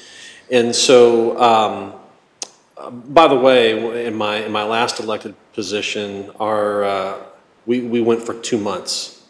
And so instead of dollar amount, it was by time. And so to the extent that we do want to talk about those things, I'll have a lot to say, but I just throw that out. I mention that partially because with the use of carryover and reserve, it seems to me that you start to get into an issue of, if that's what you're bringing forward, there's a question of cash flow and when you actually spend. And I go back to the conversations we've had related to highway and infrastructure and how we do our bid process. And so my request is, as we get into the general fund conversation, I would like to understand how that cash flow works, particularly with that carryover in our use of reserve. My assumption is going to be most of that's plowed into personnel as opposed to other things. But that does suggest to me that if we're really going to right the ship in other areas, we really do need to look at how we do reserves and how we do carryover, because your other comment about ARPA is correct. That piggy bank's gone. Yeah. And so now we actually have to act like grown-ups again, unless someone else throws stupid money at the nation, but we'll see. No more comment on that one. So if we could have some look at that and the spend and how the spend is done through the reserve and carryover, I would appreciate that. Sure. Because, you know, yeah. I mean, certainly, you know, cash flow is certainly, and that's what happens when you don't have a large enough reserve that you can use, right? And then sort of the cash flow part of it, right? To get ahead of the game. Yeah. You know, so I certainly appreciate that. I guess one of the things I'd kind of like to go back to a little bit and you know, I'm trying to find the right slide to do it for you. So when I look at operating revenue, right? So we take reserves out of it. You know, really operating revenue countywide is about $94.7 million. Mm-hmm. Well, again, when we got to the operating budget, it's about 119.9, right? Well, again, if our historical trend stays in place, that we're really only spending about 82% of that budget, right? Then that brings our operating expenditures down to about 98.4. So if I were to say based on that, you know, and again, we're conservative on our revenues, I still have a gap of operating revenue to what I think our operating expenditures are going to come in at about $4 million. Right. Well, and so that's actually a great segue to the other question or area, which when you were showing the structural projection for the budget, maybe if you can go to that. Nobody get dizzy. Yeah. Oh, okay. One of the things that strikes me as we look at that 2024 proposed in the red line versus the blue line, if I understand why the discrepancy is there as you've explained it, it is because we assume within our budget a certain number of positions, and we assume that all those positions will be filled, and therefore you have the discrepancy that you have here. And so I guess my question is, especially as you then move out into your projected time frame, is quite honestly, what is the reality of reaching that 100% vacancy filled, knowing that there's churn in there, and there always will be some churn in there. And I guess what strikes me is we look at it structurally, is there a point at which reality says, you know what, we're not going to fill all of these positions because until if they're never filled, they still appear as an expenditure that is, in my opinion, somewhat of like a ghost expenditure. You're never going to. Well, that's in essence what is here, right? Yeah. So some of that is a ghost expenditure because we don't believe, again, I don't believe 18% of that is actually going to happen. Right. The problem is the way we budget and the authority that we get. If it's not there, then they can't spend it. So I don't fund that position because we budget literally, personnel is budgeted by position, you know, and the dollars amount. And while they can move around between a position, it is still by position. So we very tightly watch that. There are organizations and cities and counties that will say our historical trend on personnel, our vacancy rate is typically X. And so while 100% of our positions filled for the entire year is Y, we know that our trends are we're going to have this amount in vacancy savings. And so we don't budget for that. We get to use that money in something else, which sounds great, but it is risky because, you know, if we would happen to have all those positions filled now, and because what happens is once we use that and start planning to use it in our operating budget, it is no longer available to have those positions filled 100% of the year. Yeah. So there's a positive to it and a negative to it. Yeah. I'm doing it that way. So your explanation is right. And so I guess I'll just ask it this way, and it's not to suggest that it is the right way to do anything, but it's just what the question prompts.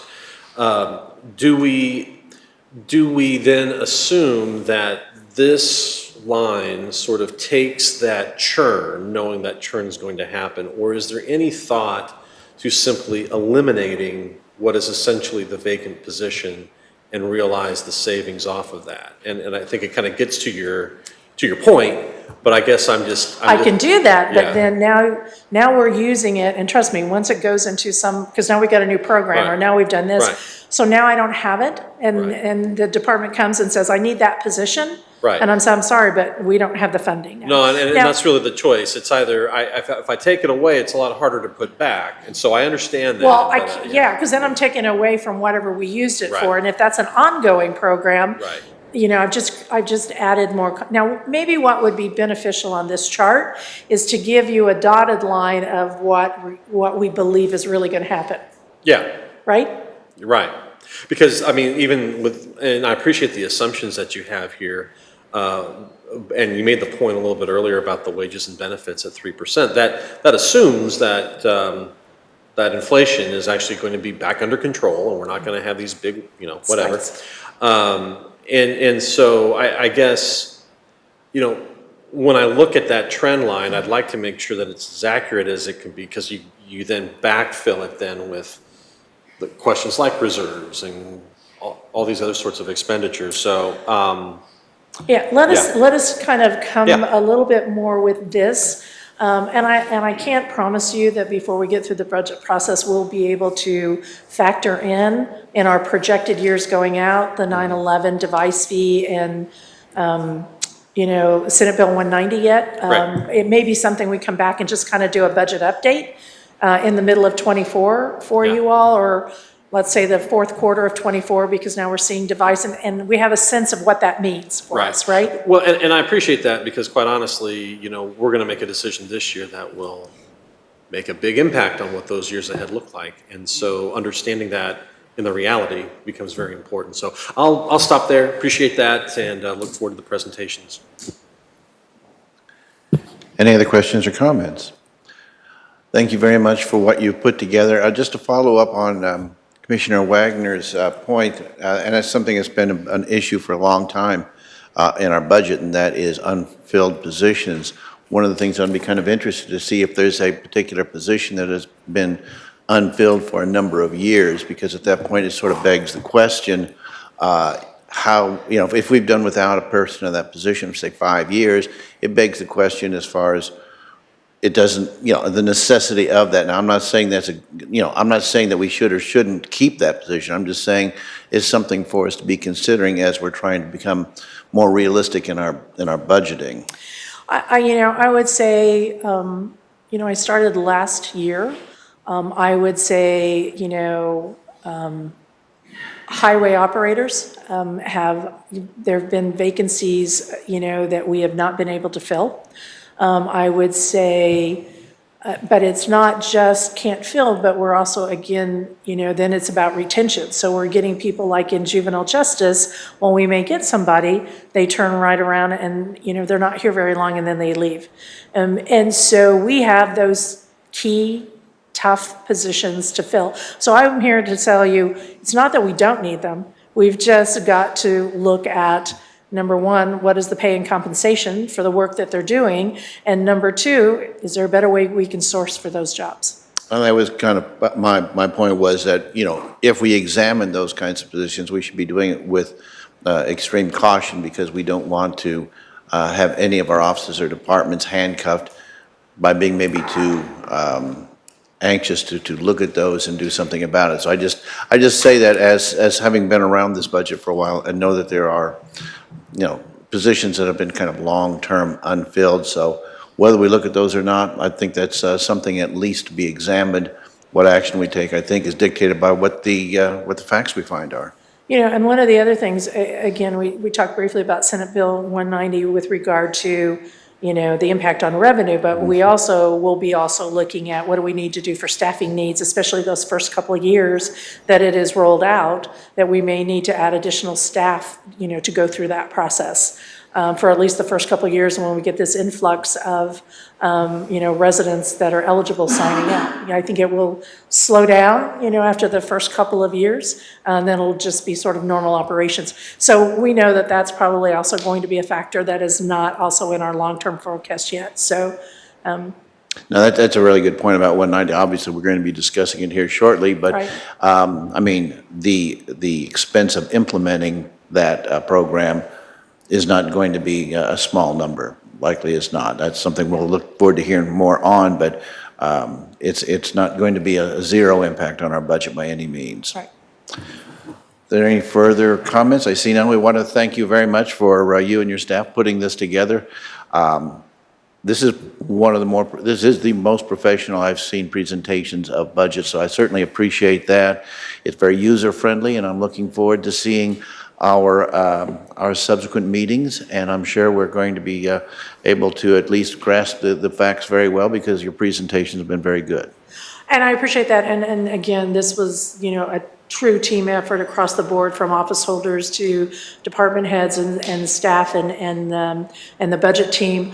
I missed a slide because I know you're probably tired of listening to me, but the last slide also has, we want to keep the public engaged in the budget process. And so this presentation and all our workshops will be live streamed. We have a page on the website that talks about the budget. This presentation, this PowerPoint will be out there, just like last year, we'll put all the presentations out there. We'll be putting things on Facebook to talk about things that are in the proposed budget. And also, we have an email address that goes to the budget team. So if somebody has a comment or a question, that is on the last slide, and we'll publicize that on the website. And they can send a question directly to the budget team about something that they see or hear. And we would love to have the public engaged in the process. Thank you. If there are no other comments or questions, we will close this discussion item. That would bring us to our next discussion item, which is Senate Bill 190. That's Commissioner Lawson's issue. Before I recognize her to speak, I just want to commend her. She and the team that have been working, the task force that have been working on this, have been working on it for some time. While on the surface it may appear to an awful lot of people, to the casual observer, that this is a relatively easy and uncomplicated process. It is in fact very complicated, and it has a lot of moving parts. Commissioner Lawson and the team have done a great job in getting us to the point we are at right now. And with that, I will recognize Commissioner Lawson to begin the discussion. Thank you very much. Before we start, I want to say that I was so grateful for the people who served on that committee, both our commissioners and our office holders and our staff. It just, here again, it makes you realize what a fantastic staff we have. Everybody was very engaged. They gave their opinions. You know, they told you what was right and what was wrong. They weren't afraid to speak up. And it got this going in the right way. So I sincerely appreciate everybody doing that. We had a meeting Wednesday.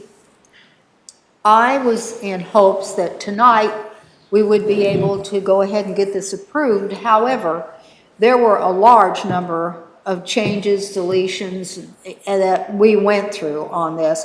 And very special thank you to Victor Hurlbert.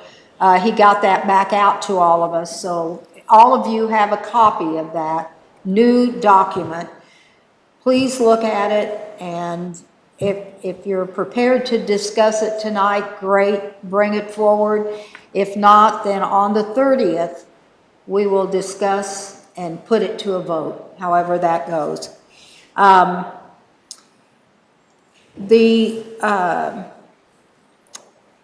The document, you know, there's so many. Jerry is the master at saying what if this happens, what if that happens, you know, and all of that. We laugh sometimes about it, but he drills down pretty far on all the problems that could happen. I think that this is a situation where all of the people who will benefit from this bill are people who have paid through the nose all these years to the county. Sometimes they probably saw good years and they saw some very bad years, but they kept paying their taxes. They've earned the right to at least get a little bit of a break. Fact that I'm one of them really doesn't mean anything to me.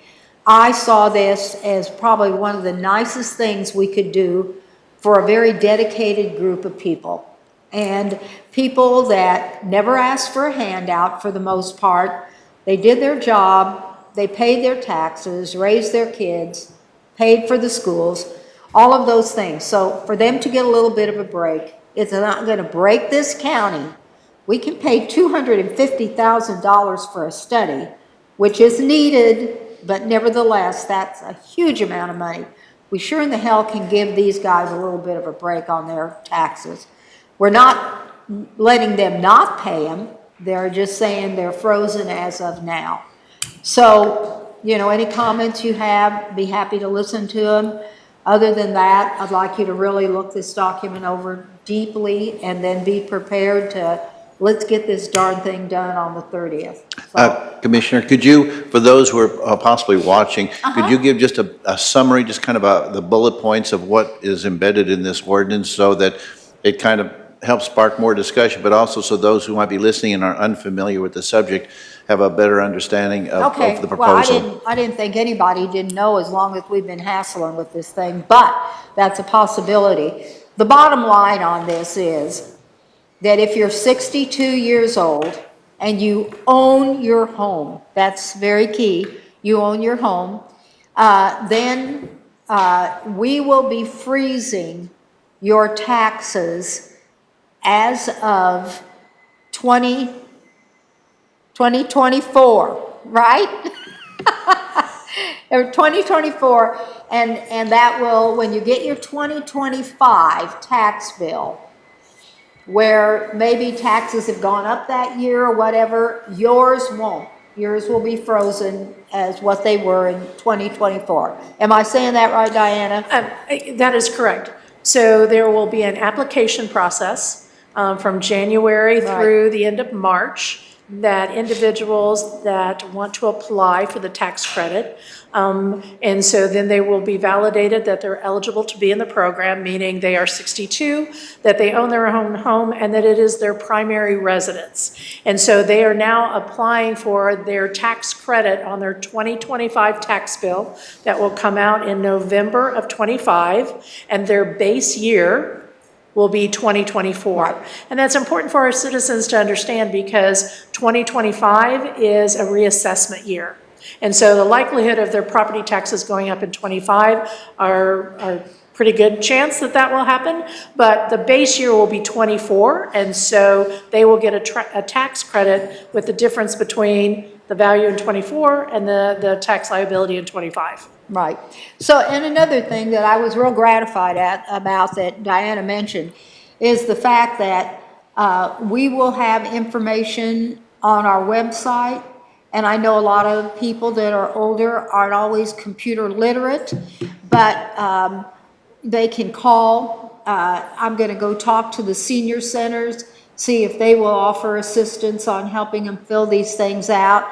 The one key thing for any citizen who's listening is that the monkey is on their back, that when we send that form out, it is up to them to fill it out, get the proper identification back to us, such as your driver's license, and send that back so that we can go ahead then and put you in the system as being a senior and getting that tax credit frozen.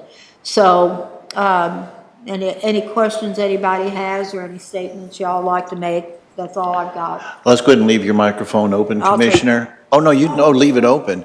Let me see if I can, there you go, okay. I want to leave it open because if there are inquiries, it might well go to you since you're the sponsor. So with that, Commissioner Withington, I believe you're next on seeking recognition. Yeah, thank you, Commissioner Lawson, for your leadership on this. You guys did meet with the school districts, right? Yes, sir, we did. And were you guys able to meet with every superintendent? Yes. Okay. Have you guys also had a chance to meet with the other taxing jurisdictions, like the fire districts or anything? I did talk to the fire district, yes. Okay, okay.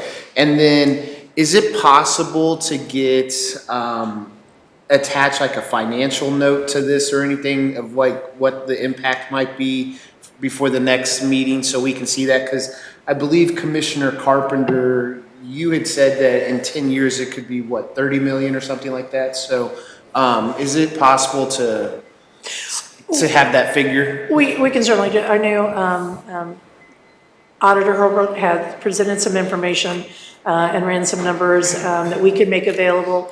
I would also say your question about taxing jurisdictions. I know the city managers, we had a meeting and I invited the auditor to come and present to the city managers and share the potential impact for those cities. So are you wanting a county-wide, or are you wanting it by jurisdictions, or what are you thinking? Well, I just, maybe by countywide, that'd probably be easier. Okay. I just want to, that way we can see the whole financial, because, $30 million is quite a bit of money, so. Victor Hurlbert, Clay County Auditor. I just wanted to note that our staff has put that fiscal note online. They did a great job with FAQs, so it is available to the public in any taxing jurisdiction that is available. And that's right, it is, we estimated 2 to 3 million a year, but it does compound. So if you, compare it to 10 years, 10 years ago, it would add up over time. Okay, all right, thank you. Mr. Auditor, before you leave the podium, could you give us the URL so that we and the public could locate that I information? can do that.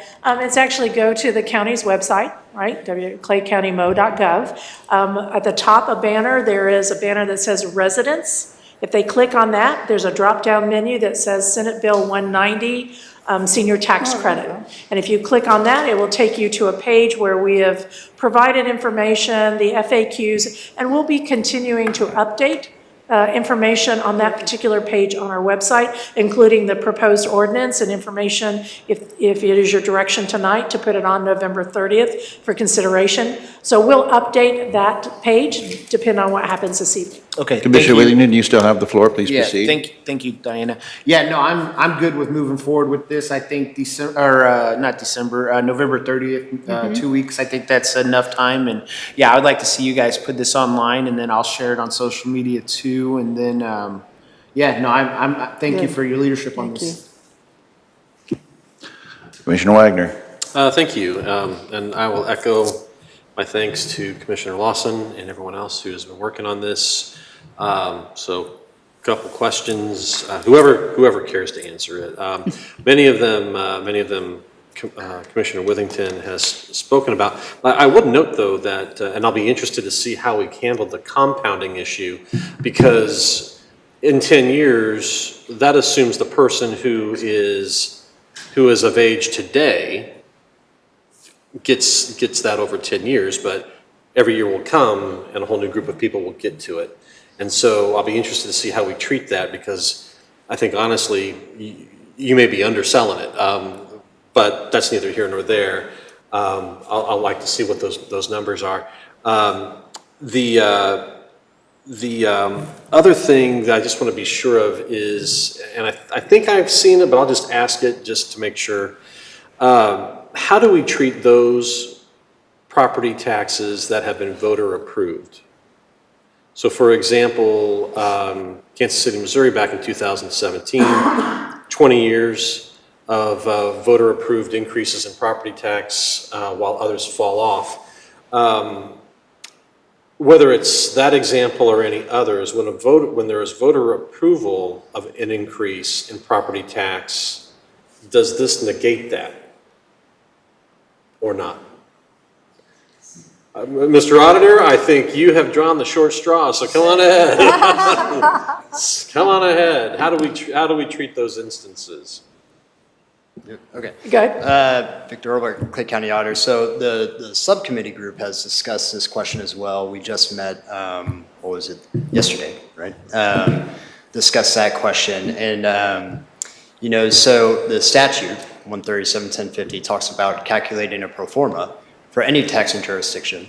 Even if it's a new taxing jurisdiction, in my opinion, you could interpret it that essentially it means you calculate your levy in any given year, irrespective of not having that revenue. So that could be one interpretation. I will say the commission had that legislative advocacy agenda to add that specific point, clarification to the law, that explicitly says that if there is a tax increase or a new tax, that it would not be eligible for the credit. I don't know that we have that clarification in the statute as it reads. We could add it to our ordinance. At present, it is not in this ordinance. So we could spell that out if that's the will of the commission. Well, to your point, I mean, any jurisdiction that puts something like that on there has a certain pro forma and an expectation of what proceeds will come of it. And it would seem to me that if the idea is that those who fall under this would not pay that, then you essentially have voters, some of whom will not realize what has been requested of them, and it gets shifted over to the rest. And I find that a little bit hinky, if you don't mind the term. So just having some understanding of that, I think, would be important, or how we would deal with that. And then last one, I think, for the moment is just simply, I think we all have some assumptions that something is going to happen in Jefferson City regarding this and filling in some gaps and that sort of thing. My only question / concern would be if you go too far down the road and you start executing what is here, and for whatever reason, the state decides to pass something that negates something, and yet you have already said something, done something, promised something. Is that a concern? Yeah, and let me answer that for you. One of the things that we did talk about the other day was exactly that. You know, what are they gonna do? God knows. But if they go ahead and get some changes made, we feel that we've got enough time doing it now and not holding on for 8 months, but getting it approved now. Then if changes are made, we can alter the document. And that way, you know, and the big concern, and Diana said it right, was that, yeah, say we approve this and all is well, then the staff starts the real work, you know, of trying to get everything taken care of. So we wanted to make sure that approve it right away with the understanding that as changes happen, if they do, as other things come up and we need to alter, we can absolutely do that. Okay, very good. Well, lastly, I'll just say concerning putting it on 2 weeks or not, I'm kind of ambivalent either way. The one thing that I'm surprised at, which maybe I shouldn't be, is I know you've had the conversations with these jurisdictions. None have reached out. That may be a no news is good news scenario, and if that's the case, that's fine. But I do realize that in the grand scheme of property tax, we are very low on the totem as compared to other jurisdictions, and so obviously, yes, there is a financial piece that is attributed to us if this passes, but for others, I think that there's a bigger issue, and if they're silent, then might as well go. So I'll just leave it at that. Thank you very much. Thank you. Commissioner Johnson? Yes, thank you, sir. So a couple of things. First, I want to talk about this process, and just for the people listening out there, we're trying to be as transparent as possible with this ordinance. A few of us have been meeting over the past few months to put this together. Tonight is the first night really that we as a group are looking at this and talking about this as a commission. And so that's kind of what tonight was for, was to present this to the commission so all the commission can discuss this and talk about it and mull it over, with the idea that we'll bring this back again in 2 weeks, because we're not meeting next week. So on the 30th, we'll bring it back again, so that also the public has time to mull this over. And if they have any issues that they want to contact us with between now and then, or if they want to show up at the meeting in 2 weeks and have any comments in public comment, or when we discuss that, that's fine as well. So we're trying to be as transparent about this as possible. We put, like was discussed on the website, some Q&As and a place to get some questions answered there, because this is confusing.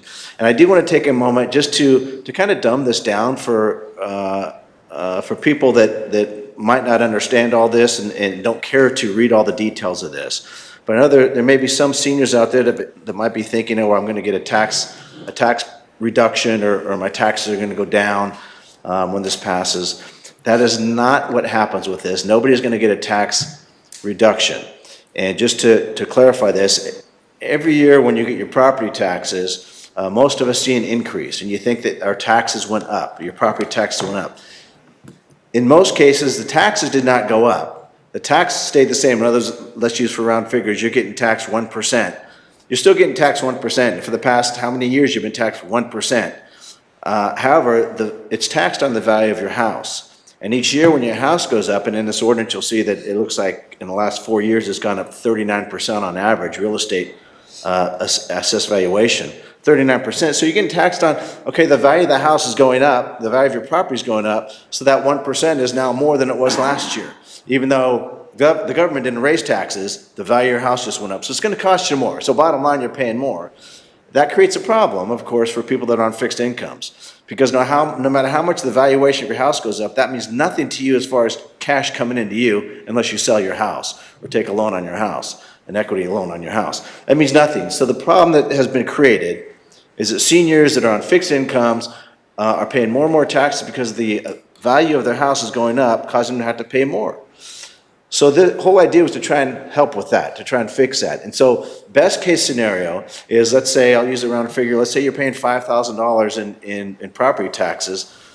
You will still pay $5,000 in property taxes. That will not be reduced. What happens is you won't continue to have that increase for the most part every year like you're seeing when these valuations go up. That's kind of the whole idea behind this. Now, as Commissioner Wagner mentioned, he didn't say this specifically, but I will. This is kind of all based off Senate Bill 190, which isn't the best written bill. I think most people will agree. And so there's going to be some cleanups with that. And the problem with the cleanups with that is we don't know how it's going to impact this ordinance that we have. So there could be some changes to this in the future. Just know that. And that's why we're doing it now. And we'll see. We'll have some time to play with that. But there could be some changes. There could be some legal challenges, those kinds of things. So this is the best product we can put out now based on what we have, but it could change.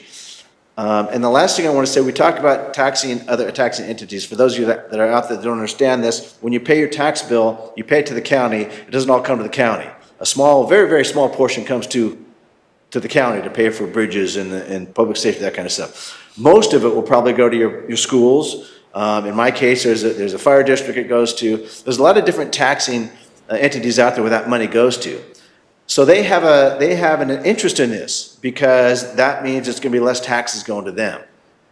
However, with that said, I guess I shouldn't say there's less tax in this. They will still continue to get the same amount of tax they're getting now and more.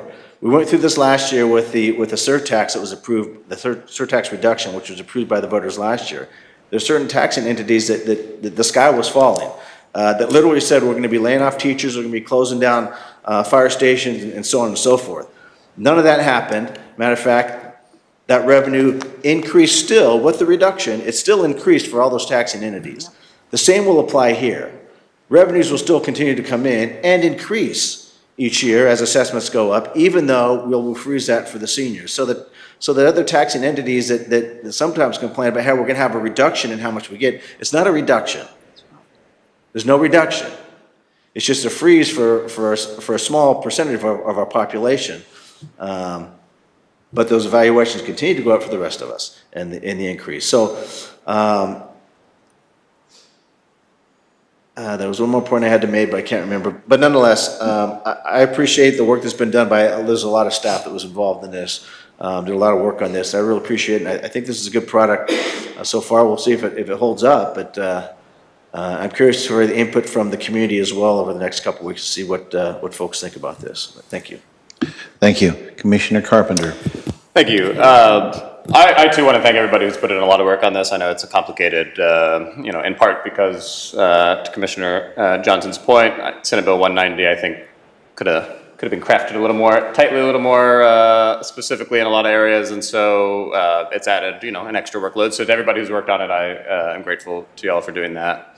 I wasn't going to touch on the finance side of it tonight, the sort of numbers involved. I'm going to mostly do that in a couple weeks, and I'll keep my remarks brief tonight. But as Commissioner Johnson mentioned, you're getting frozen at your 2024 rate, and so you're not seeing a reduction.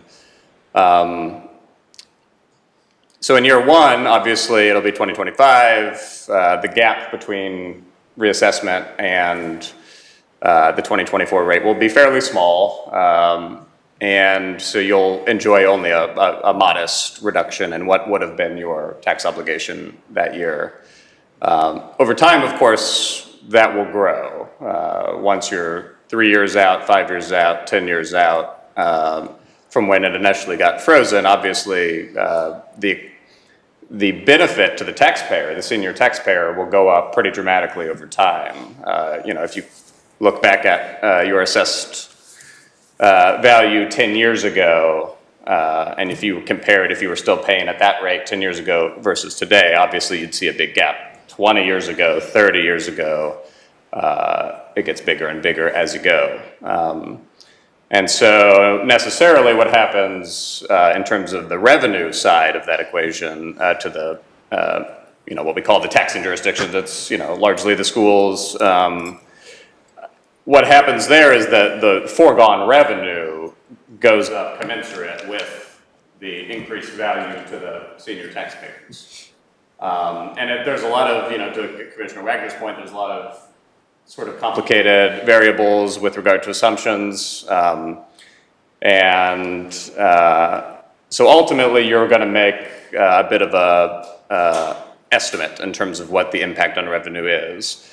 Commissioner Withington mentioned it, though. I think that after sort of really looking at that and doing a deep dive into it, I think that the consensus at this point is that by year 10 or so, you're talking about something in the ballpark of $25 or $30 million per year of foregone revenue.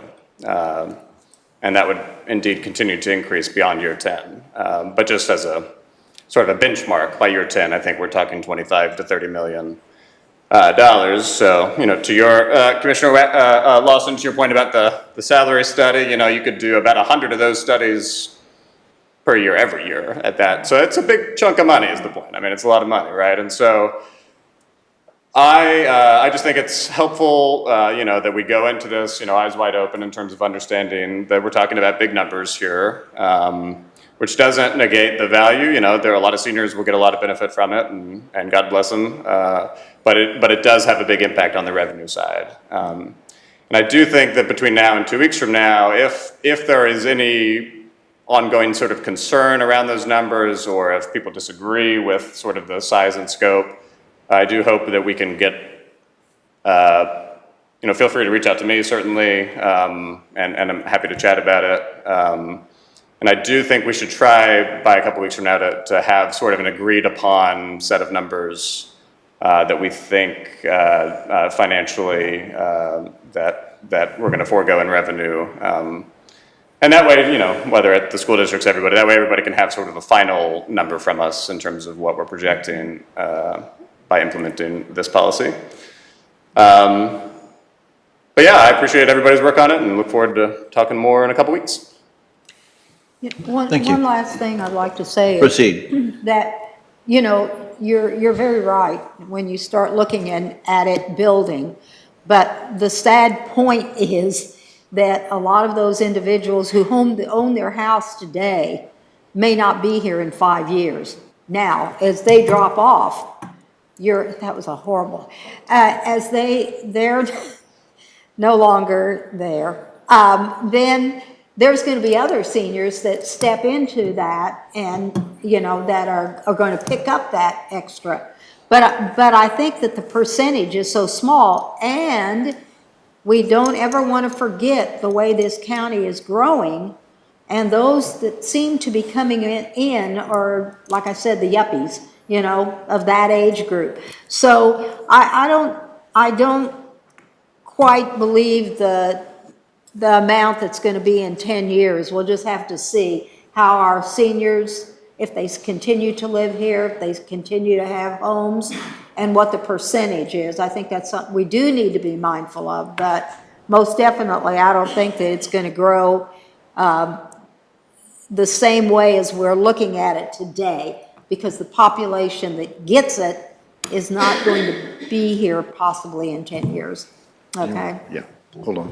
Commissioner Carpenter. And that's why it is sort of hard to build in these assumptions, and at some point you are going to have to just sort of make an estimate. And so we'll have a couple weeks for happy to talk more about it. The 25 to 30 million by year 10 is, I think, it attempts to take into account some drop off of the type you described, because that's life. But ultimately, it will be an estimate. I certainly would agree with that, because we can't know for sure. But what we can do, you can sort of study actuarial statistics that sort of give some guidance to not only lifespan from birth, but lifespan from the age once you reach age 62, for example, that you can do projections from there. And so there are ways to do the estimates, but by all means, I certainly agree. It's complicated for the reasons you say, yeah. Mr. Auditor, did you want to weigh in on this particular point? Yeah, certainly. So Victor Hurlbert, Clay County Auditor, I just want to throw in there again, we've discussed the financial impact for over numerous meetings at this point, back and forth. I'll just, say again that I used the exact same methodology as oversight with legislative research, which is the official fiscal note on Senate Bill 190. So if, I can appreciate why there might be some concern just given my office perhaps, but, there's no, it's just using math. That's what it is. I mean, there's no, bias in these results or this fiscal impact, if that's the concern. Okay. Let me go ahead and open your mic. Did you want to respond? I think so. You good? No. Okay, let me see if I can. Darn it. Okay. There, now your mic's on. Thank you, Mr. Otter. And I think we can, maybe chat some more in the next couple of weeks and then at the meeting in a couple of weeks. And certainly, yeah, I think everybody's made a good faith attempt to come up with the estimates. You and I discussed what legislative oversight had proposed, and they, I think, offered a couple of different ways to go about it, right? And so you utilized one of the ways in the initial calculations. I thought we had some discussions, and maybe we agreed that thinking about it the other way, in terms of projecting future foregone revenue, probably made more sense. So by year 10, I thought we had settled on that it was going to be in that 25 to 30 million. No, and I agree, and I appreciate the feedback, and I think, look, oversight did 2 years, okay? And most entities, when they provided the official fiscal note, gave 1 year, just because this was rushed through, admittedly, in the last week of session. And so we've spent, more time than any county in Missouri on this issue, which is a good thing. But the reality is, yeah, if we want to look at it compared to 10 years ago, you can do that. But what I've given you is assuming a constant senior population, because we talked about, does that percentage grow every year? We assume the constant senior population, we're looking at what is the increase per year, and then yes, you would add that credit as it grows. So we've done both in this fiscal note. I stand behind it. We've talked with the cities, we've talked with the school districts, all the superintendents. We provide them individualized fiscal notes for every city and every school district. We've had back and forth and questions about that methodology. It is an estimate, and we aren't going to know until it's actually implemented how it would work, and what those actual numbers would be. But we do have to, on the other side of the coin, just in fairness, I will say to Commissioner Johnson's point, we are essentially freezing growth, right? It's not a tax cut. It's basically foregone growth of revenue. And so you also need to consider what is the base of additional revenue. So yes, 25, 30 millions of foregone revenue, but also we go from 510 million to 762 million. Even without that at the same time. No, I totally understand. And look, that gets back to a conversation, Commissioner Johnson mentioned earlier, we're a growing county, and, with that comes growing expenses. And so, part of the growth in revenue over time is meant to address inflation, population growth, having to hire more teachers, having to hire more highway operators. And so it's certainly an interesting discussion in terms of the way to sort of phrase or contemplate foregone revenue versus a tax cut per se, and that's an interesting conversation. Sincerely, it is. But I just want to clarify that there was some sense, I think, early on, and again, I think everybody made a good faith effort on this, but I think there was some sense early on that that we were talking about 2 to 3 million per year. Even by year 10, we might only be up to 3 or 3.5 million of foregone revenue. That is the impact that's added in that year. So, that impact does increase by the allowable increase each year of 5%. So that's what I was trying to communicate. Perhaps I didn't do a good job on that. Yeah, so that's the single year increase in year 10. But by year 10, because we've been adding them up, the gap would be about 25 or 30 million in year 10 alone versus if we were to not enact this ordinance. And so I do think folks need to understand that, we're not talking about foregone revenue of 2 or 3 million by year 10. We're talking about 25 or 30 million in year 10 alone. And that would continue to go up even beyond year 10. It will plateau at some point, and that's actually where it gets into it's hard to be real specific on when it would plateau, but because of the considerations you mentioned earlier, try to be delicate about it, it will plateau certainly.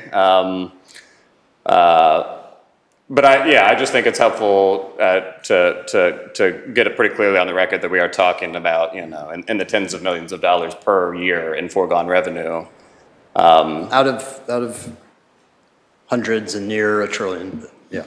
Absolutely. So you're right. So you're talking, by year 10, I would have to look at the numbers again, but you might be talking about 730 million versus 700 million. So that's still an increase to 700 million. But if we were to do nothing, not enact the ordinance, we might increase to 730 million, for example. Yep. And so the difference in what our school districts, et cetera, might have been projecting in terms of their future budget forecasts will have to be reduced by that full amount, by whatever portion of that 30 million they receive.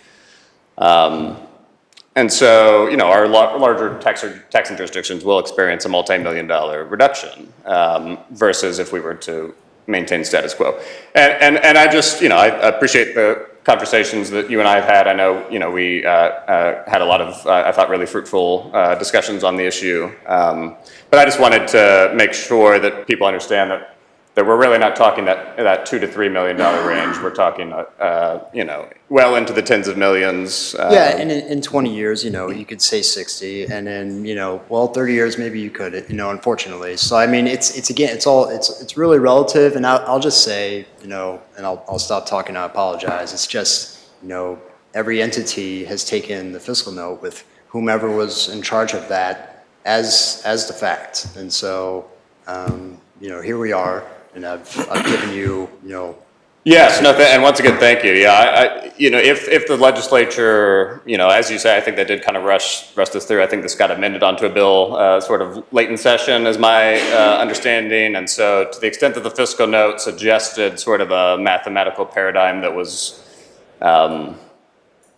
perhaps not, the fullest way to think about the issue, then so be it. I understand that may well have happened. But yeah, I just, there's a big gap between 25 or 30 million and 2 or 3 million in terms of a per year revenue loss, even when we're talking about a county of our size. And in fact, specifically talking about a county of our size, I mean, it's a 10 times bigger loss of revenue. And so yeah, I appreciate the discussion. I think we'll get a chance to talk more about it in a couple weeks, and happy, like I said, in the next couple weeks, if folks have questions around that issue, happy to chat with anybody about it. Commissioner Wagner. Thank you. This earlier today, I decided for fun, because everyone for fun goes to look up census numbers to get to the point of understanding how does this rise occur? And I will say, if the taxing jurisdictions are not going to fight for their issues, I'm not sure where it is my place, but I will at least point out, going over Clay County Health Department's report in 2013 and the U.S. Census with their 2022 estimated number, I will note that between 1990 and 2000, the number of people 65 years or older in Clay County grew by about 4,000. Between 2000 and 2010, it grew by 5,000, fairly predictable. Between 2010 and July 1st of 2022, and this is the estimate, of course, July 1st of 2022, it went up by almost 15,000. I bring that up just to say that as we are a growing county, we are attractive to all kinds of people. Seniors, I believe we have a fairly recent transplant that may sit on this commission, but whether it is those who are retired or families, I just note that if we are doing our jobs right, that rate of acceleration may go further. And the issue is that as that acceleration of population occurs, the expenses of servicing that population, not just for the county, but the cities, also accelerates. My understanding for North Kansas City Schools, their demographer says 150 new students every year. Yeah. So I just point out that yes, it is difficult to predict the future, but at least over the last 12 years, we have seen a great acceleration of population and a sizable one in the 65 and older area. And so as we talk about those fiscal impacts, I just, you can use whatever base you like, you can use whatever time frame or time horizon you want. Simple guy like me just goes up and looks at the census and the health department's reports, and it tells me, we're going this way, people want to live here, and they're going to expect some level of service. And not just from the county, but the cities and the school districts and everyone that our decision, if we make it in 2 years, or two years, I know you don't want 2 years, 2 weeks, affects. And so I just want to be cognizant of that. And again, if our partners in our jurisdictions say, hey, no big deal to us, great. But I do want to at least be cognizant of some of these things that are moving, and that our decision making should reflect that if we are a successful county, we're going to get a lot of people, and we need to service them. So I'll just leave it at that and appreciate your indulgence. Commissioner Johnson. Thank you, sir. Yes, so speaking specifically to Commissioner Carpenter's thoughts on this, I completely agree with what he's saying. There are tens of millions of dollars that we'll miss out on that we could increase. That'd be the difference in the increase of property taxes for these seniors over the next, however many years you want to map it out. You can get into the hundreds of millions if you go long enough. But let's say it's just tens of millions of dollars. $30 million over the next 10 years. I guess I have a different perspective on this. I agree with that, but that's exactly why I think we need this. Because if we don't put this into effect, we're going to be requiring our seniors to pay tens of millions of dollars more than they pay now over the next 10 years. And none of them are going to have their Social Security increased by that amount. That's right. None of them are going to have their fixed pensions increased by that amount. None of them are going to have their 401ks increased by that amount. That's where the problem is. We continue with this taxing, it's going to be, if we stay on this path, it's $30 million more from our seniors over the next 10 years than if we were to do this. They're not getting $30 million more from their Social Security, from their fixed pensions, from their 401ks. That's where the problem really is. And I get that okay, that's money that government can use for other stuff, and whatever taxing agency that is, whatever taxing authority that is, but maybe, okay, we're going to just have to budget a little bit better and be a little bit better stewards of the money that we do get, because we can't keep going down, I don't think, we keep going down that road of taxing these seniors literally out of their homes, for some of them. I mean, by all accounts, this is tens of millions of dollars more, let's say $30 million more in the next 10 years that we're going to take from seniors than what we're doing now. But yet they're not going to get $30 million more in income from Social Security or from fixed incomes, fixed pensions, or from their 401ks. So that's what's creating this problem, and that's why we're here. That's why this even came about with SB 190, is because this is what we're doing, and that's, let's just look back the last 4 years. I think it says 39% increase in our assessed valuations. Nobody's getting a 39% increase in their Social Security. It's just not happening. So I do get it, and I get the numbers. That's a big number. But yeah, it is a big number. And I guess my take is that's a big number to put on our seniors when they're struggling. And that's why I think this is necessary. I don't disregard any of that information on those big numbers that we'll have less of. And I know Commissioner Carpenter often says, and I love it, hey, there's two sides of the ledger. And we got to realize that. There is two sides of the ledger. When this goes through, there's two sides of the ledger for the next, however long we have a government. But we just have to figure out those two sides of the ledger. I don't think we need to put that onus on any more of that onus on the seniors than they already have now. I think that ledger needs to be adjusted some other way without that $30 million coming from the seniors that are already on fixed incomes. Thank you, Commissioner. I'd like to make a couple of comments, then go back to Commissioner Lawson, and unless there's further comment to kind of wrap it up. I agree with that number, and I think Commissioner Johnson makes an excellent point in that money doesn't fall from the sky for government use. We put it hopefully to good use, hopefully to responsible use, but I think we need to be cognizant where that money comes from. Whether that number is an accurate or agreed upon number or however you want to phrase it, it comes from somewhere. Where it's coming from at the moment and projected where it will be coming from in the future are basically going to be seniors who, many of whom are earning a much less money than they did when they were in their working lives, and because of the fixed income quality of their income, they will fall further and further behind on inflation. While we hope that Social Security will give increases that would help to offset that, it will not completely offset it because it just can't. It's just not the nature of that program. So I think that's something that we should be keeping in mind.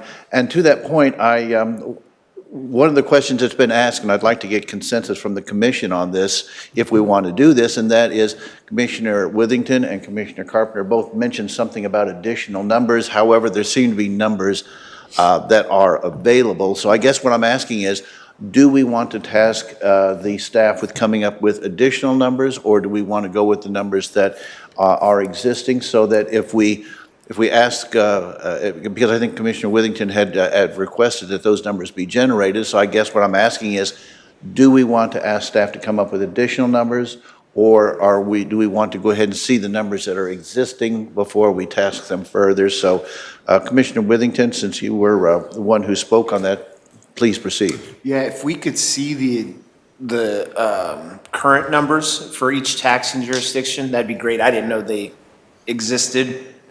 So if you could send those to us? Absolutely. Well, I actually have Otter Herbert. He put those together, and I've seen the cities. I didn't see the school districts, but I'm sure what we can do is give you countywide, and then by I would say probably the major taxing jurisdictions like the cities and the school districts. Would that be sufficient? Victor, do you have them for the like the smaller ones like fire districts and so I don't know. I defer to him. Okay, thank you. Yeah, Victor Hurlbert, County Auditor. Yeah, Administrator is right. We did the major cities and the school districts. It just takes its availability of census information by district. And so we have that for cities and school districts. Kind of the finer you get down, it's less and less accurate, I'd say, the smaller the jurisdiction. But yeah, we can give you. Yeah, can you email those? Yep. Okay, thank you. So is the consensus of commission that will be sufficient to at least cover those concerns, if that information, and not task staff to come up with any additional information at this moment? Is that, I just look for head nods. To everybody? Yeah, he said. Yeah, they would go to the entire commission, is my understanding. Yes, Commissioner Wagner, since you wanted to speak on this particular point? Well, just the things that we were looking for, and I asked this previously, and I think the auditor tried to address this, but I just would like to get a definitive answer from whomever can supply it, which is about the voter-approved taxes and how they are treated under this. Thank you. Commissioner Lawson, please go ahead. And then I want to recognize Commissioner The thing is, to your point, which is a good point about the growing seniors, but they're not just they're gonna be reduced a little too. The thing is, you just talked about how many kids are coming into the school districts. Remember, they come equipped with a young family. So you have to, if you can't only look at how the seniors are growing, Look at how the whole county is growing, those under 62, you know, and the growth that they're experiencing, the percentage of seniors today is what we talked about, you know, starting off. So how they started and how they ended up, you're having that same table growing with all the young people too. So your percentage is probably of old people to young people, if you will, is still about static, I'd say, and maybe more on the youth side, the way this county is growing. So I don't know that you know, seniors are moving from Iowa down here to live, or, you know, it's just those that have aged gracefully along with the county they've always lived in, so. By the way, Commissioner, leave your mic on since you're don't leave it on. Oh. That way, I don't have to keep recognizing you. That way you Alright. can, because it's your discussion item. Commissioner Oh, Wagner? and one last thing. Yeah, go ahead. My dear friend over here is the person who always looks at, and this, it surprises me, you surprised me a little bit. When we were talking, when you think about the Royals, you think about affordable housing. We've got to have affordable housing. We've got to have this for the people. We've got to have that for the people. Everybody's remembering all these people. Let's give a little love to the seniors as well. You know, we can give affordable housing to somebody, and they can move in. They save a whole bunch of money, or Section 8 housing, or whatever kind of housing it is. All of the welfare programs that we have, which I'm thankful that we have, because people are in need desperately. But these are people, and I just can't say this enough, these are people who have paid their darn dues. And for us to be making such a big deal about not giving this small percentage of the population this little bit of a darn break, you know, like Jay said, we're not giving them their taxes for nothing. We're just freezing their taxes. Is it going to escalate? Hell yes, it is. But we're also going to see population growing like crazy in this county, coming in more and more and more. So that's all going to even itself out. It'll be, it's a lot of money, I agree. But gee, Manette, they paid their dues, and I think that most definitely this is something, if the state felt good about it, we ought to be doing it as well. And so many counties have done it. A county this darn wealthy should sure in the heck be able to take care of their seniors. We're not asking for a whole bunch. They're still going to be paying the taxes. Anyway, that's all I got to say. Commissioner Wagner, do you have anything to add before I go to the next commissioner? All I was just going to say is, and I don't disagree with any of those comments, I mean, my parents could, you know. I'm going to talk to them about it. Yeah, well, yeah, good luck. They've tried for a lot of time. But anyway, the point I was trying to make was that the acceleration in the past 12 years has been very substantial. In 2010, our population was approximately 221,000. Last year, it's estimated at 257,000, which is roughly a difference of, 35,000. Of that, the 65 and older group was a difference of about 14,500. And the 64s and below were everybody else. So it's not just, you know, families with kids, it's people who've hopefully put their kids off. My point just is that there is an acceleration, and it's more than what it was over the 30 years prior. And I'm not suggesting that anyone isn't deserving of anything, but just to simply say, it still costs the same amount of money to fix a road in front of someone's house, no matter what age you are. And if there is a growth in the number that is, at this point, 15.4%, I think it's in the ordinance, is 65 and older. It's just recognizing things cost money. And yes, they still would pay what they pay, but my other question was simply, if they have also voted to increase their taxes, is that happening?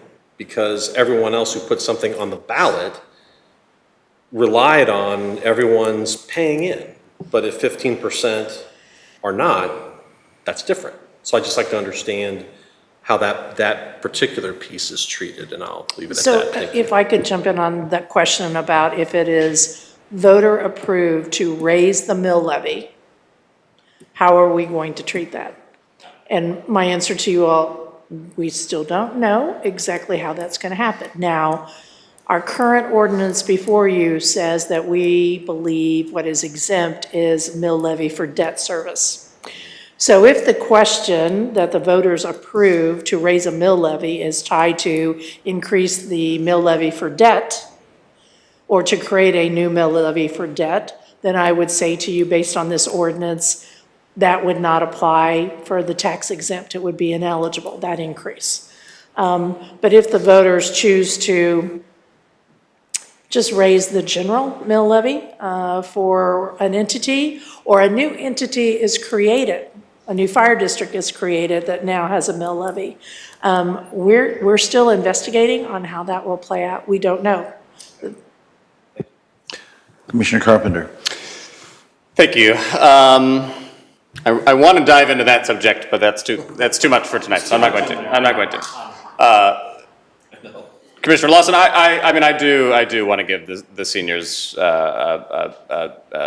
property tax benefit. I really do. If I were crafting it like I shared a few weeks back, the way I would craft it is I would give an even larger tax cut to a narrower slice of our seniors, the ones who genuinely are living on a fixed income and who are hoping to get 3 or 4% COLA increase on their Social Security so that they can pay their bills. I think absolutely a targeted tax relief for those folks would make a lot of sense. My concern is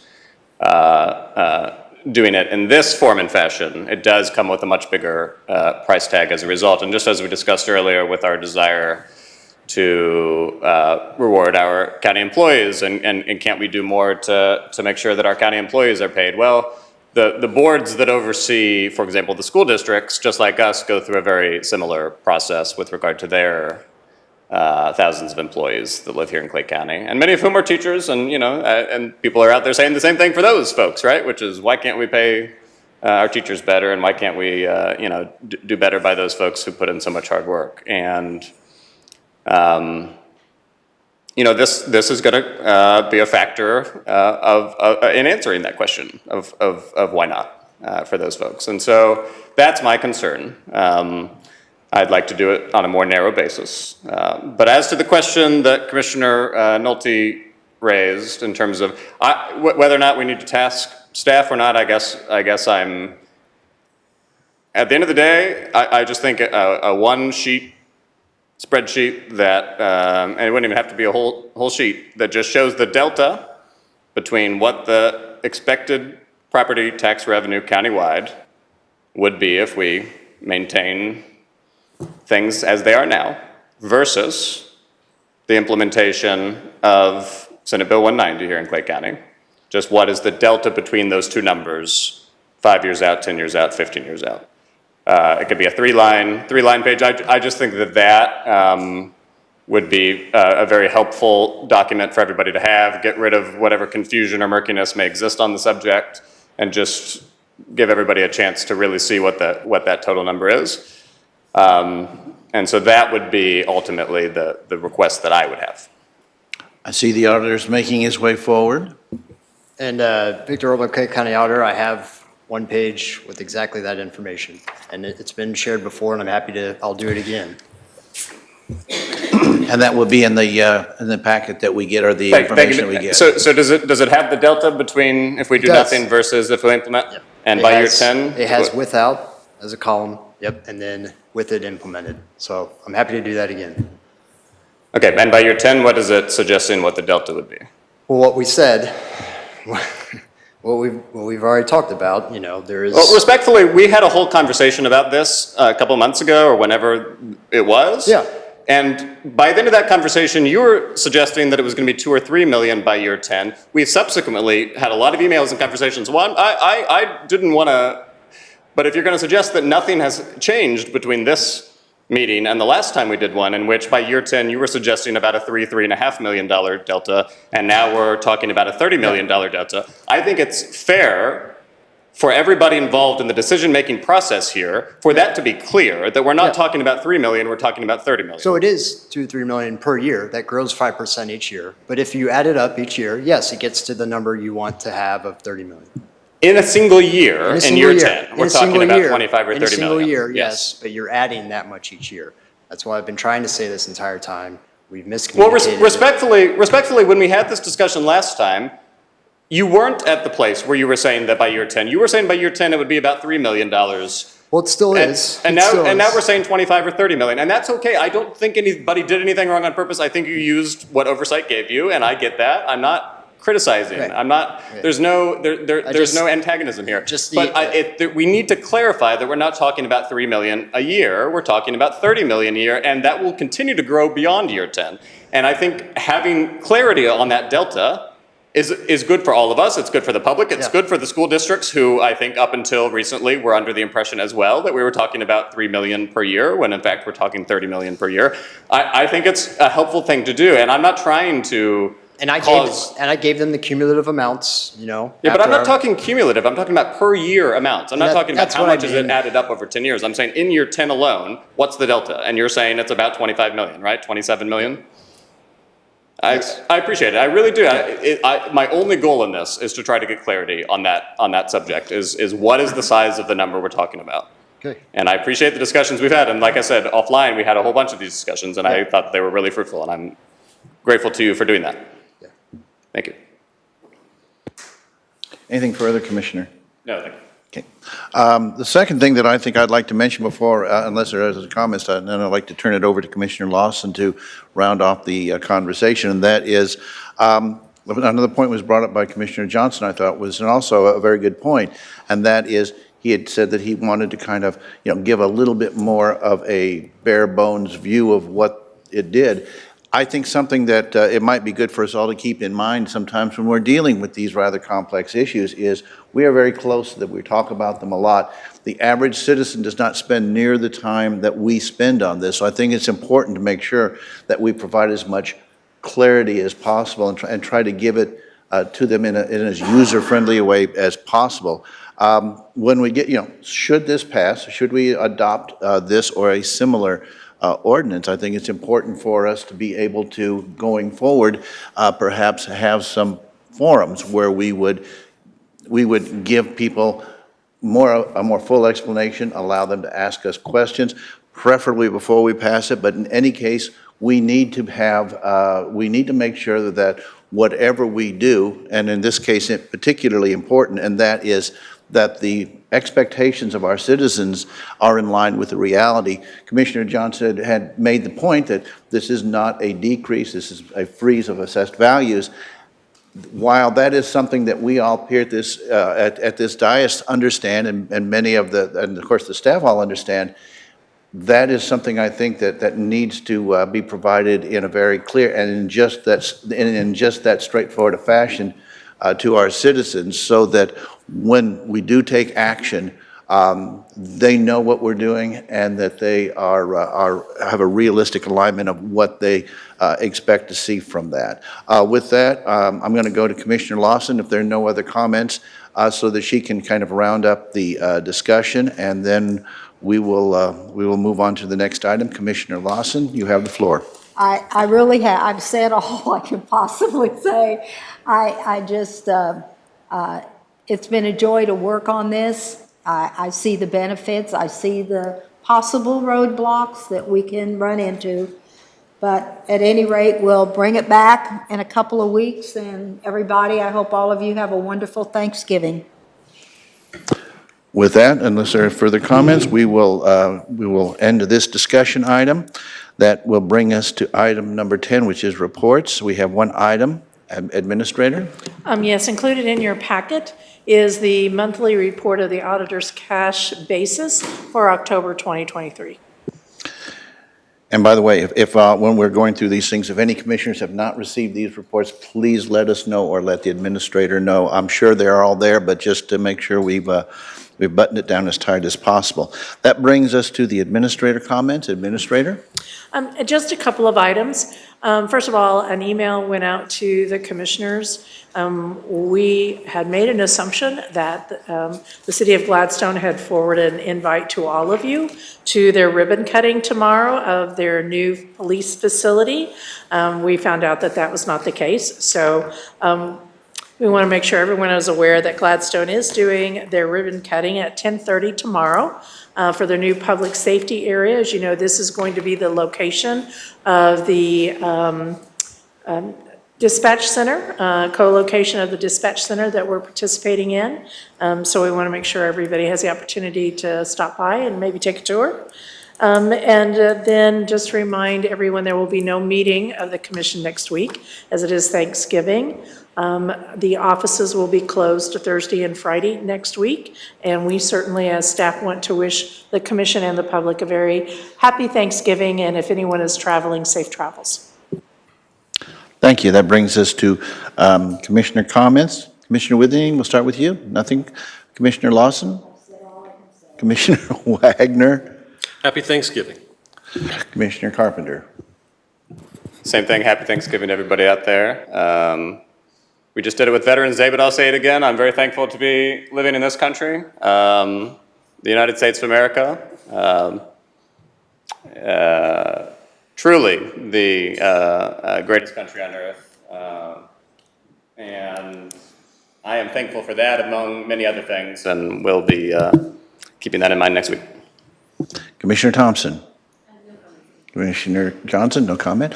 I want to also say that certainly we want to wish everybody a happy and safe Thanksgiving. We hope that you're able to spend it with family and friends and recognize how truly blessed we all are.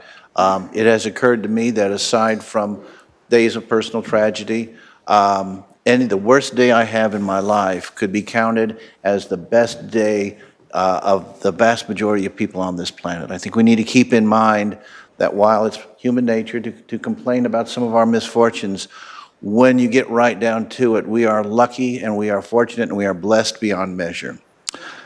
With that, if there are no other comments, we are adjourned. Thank you.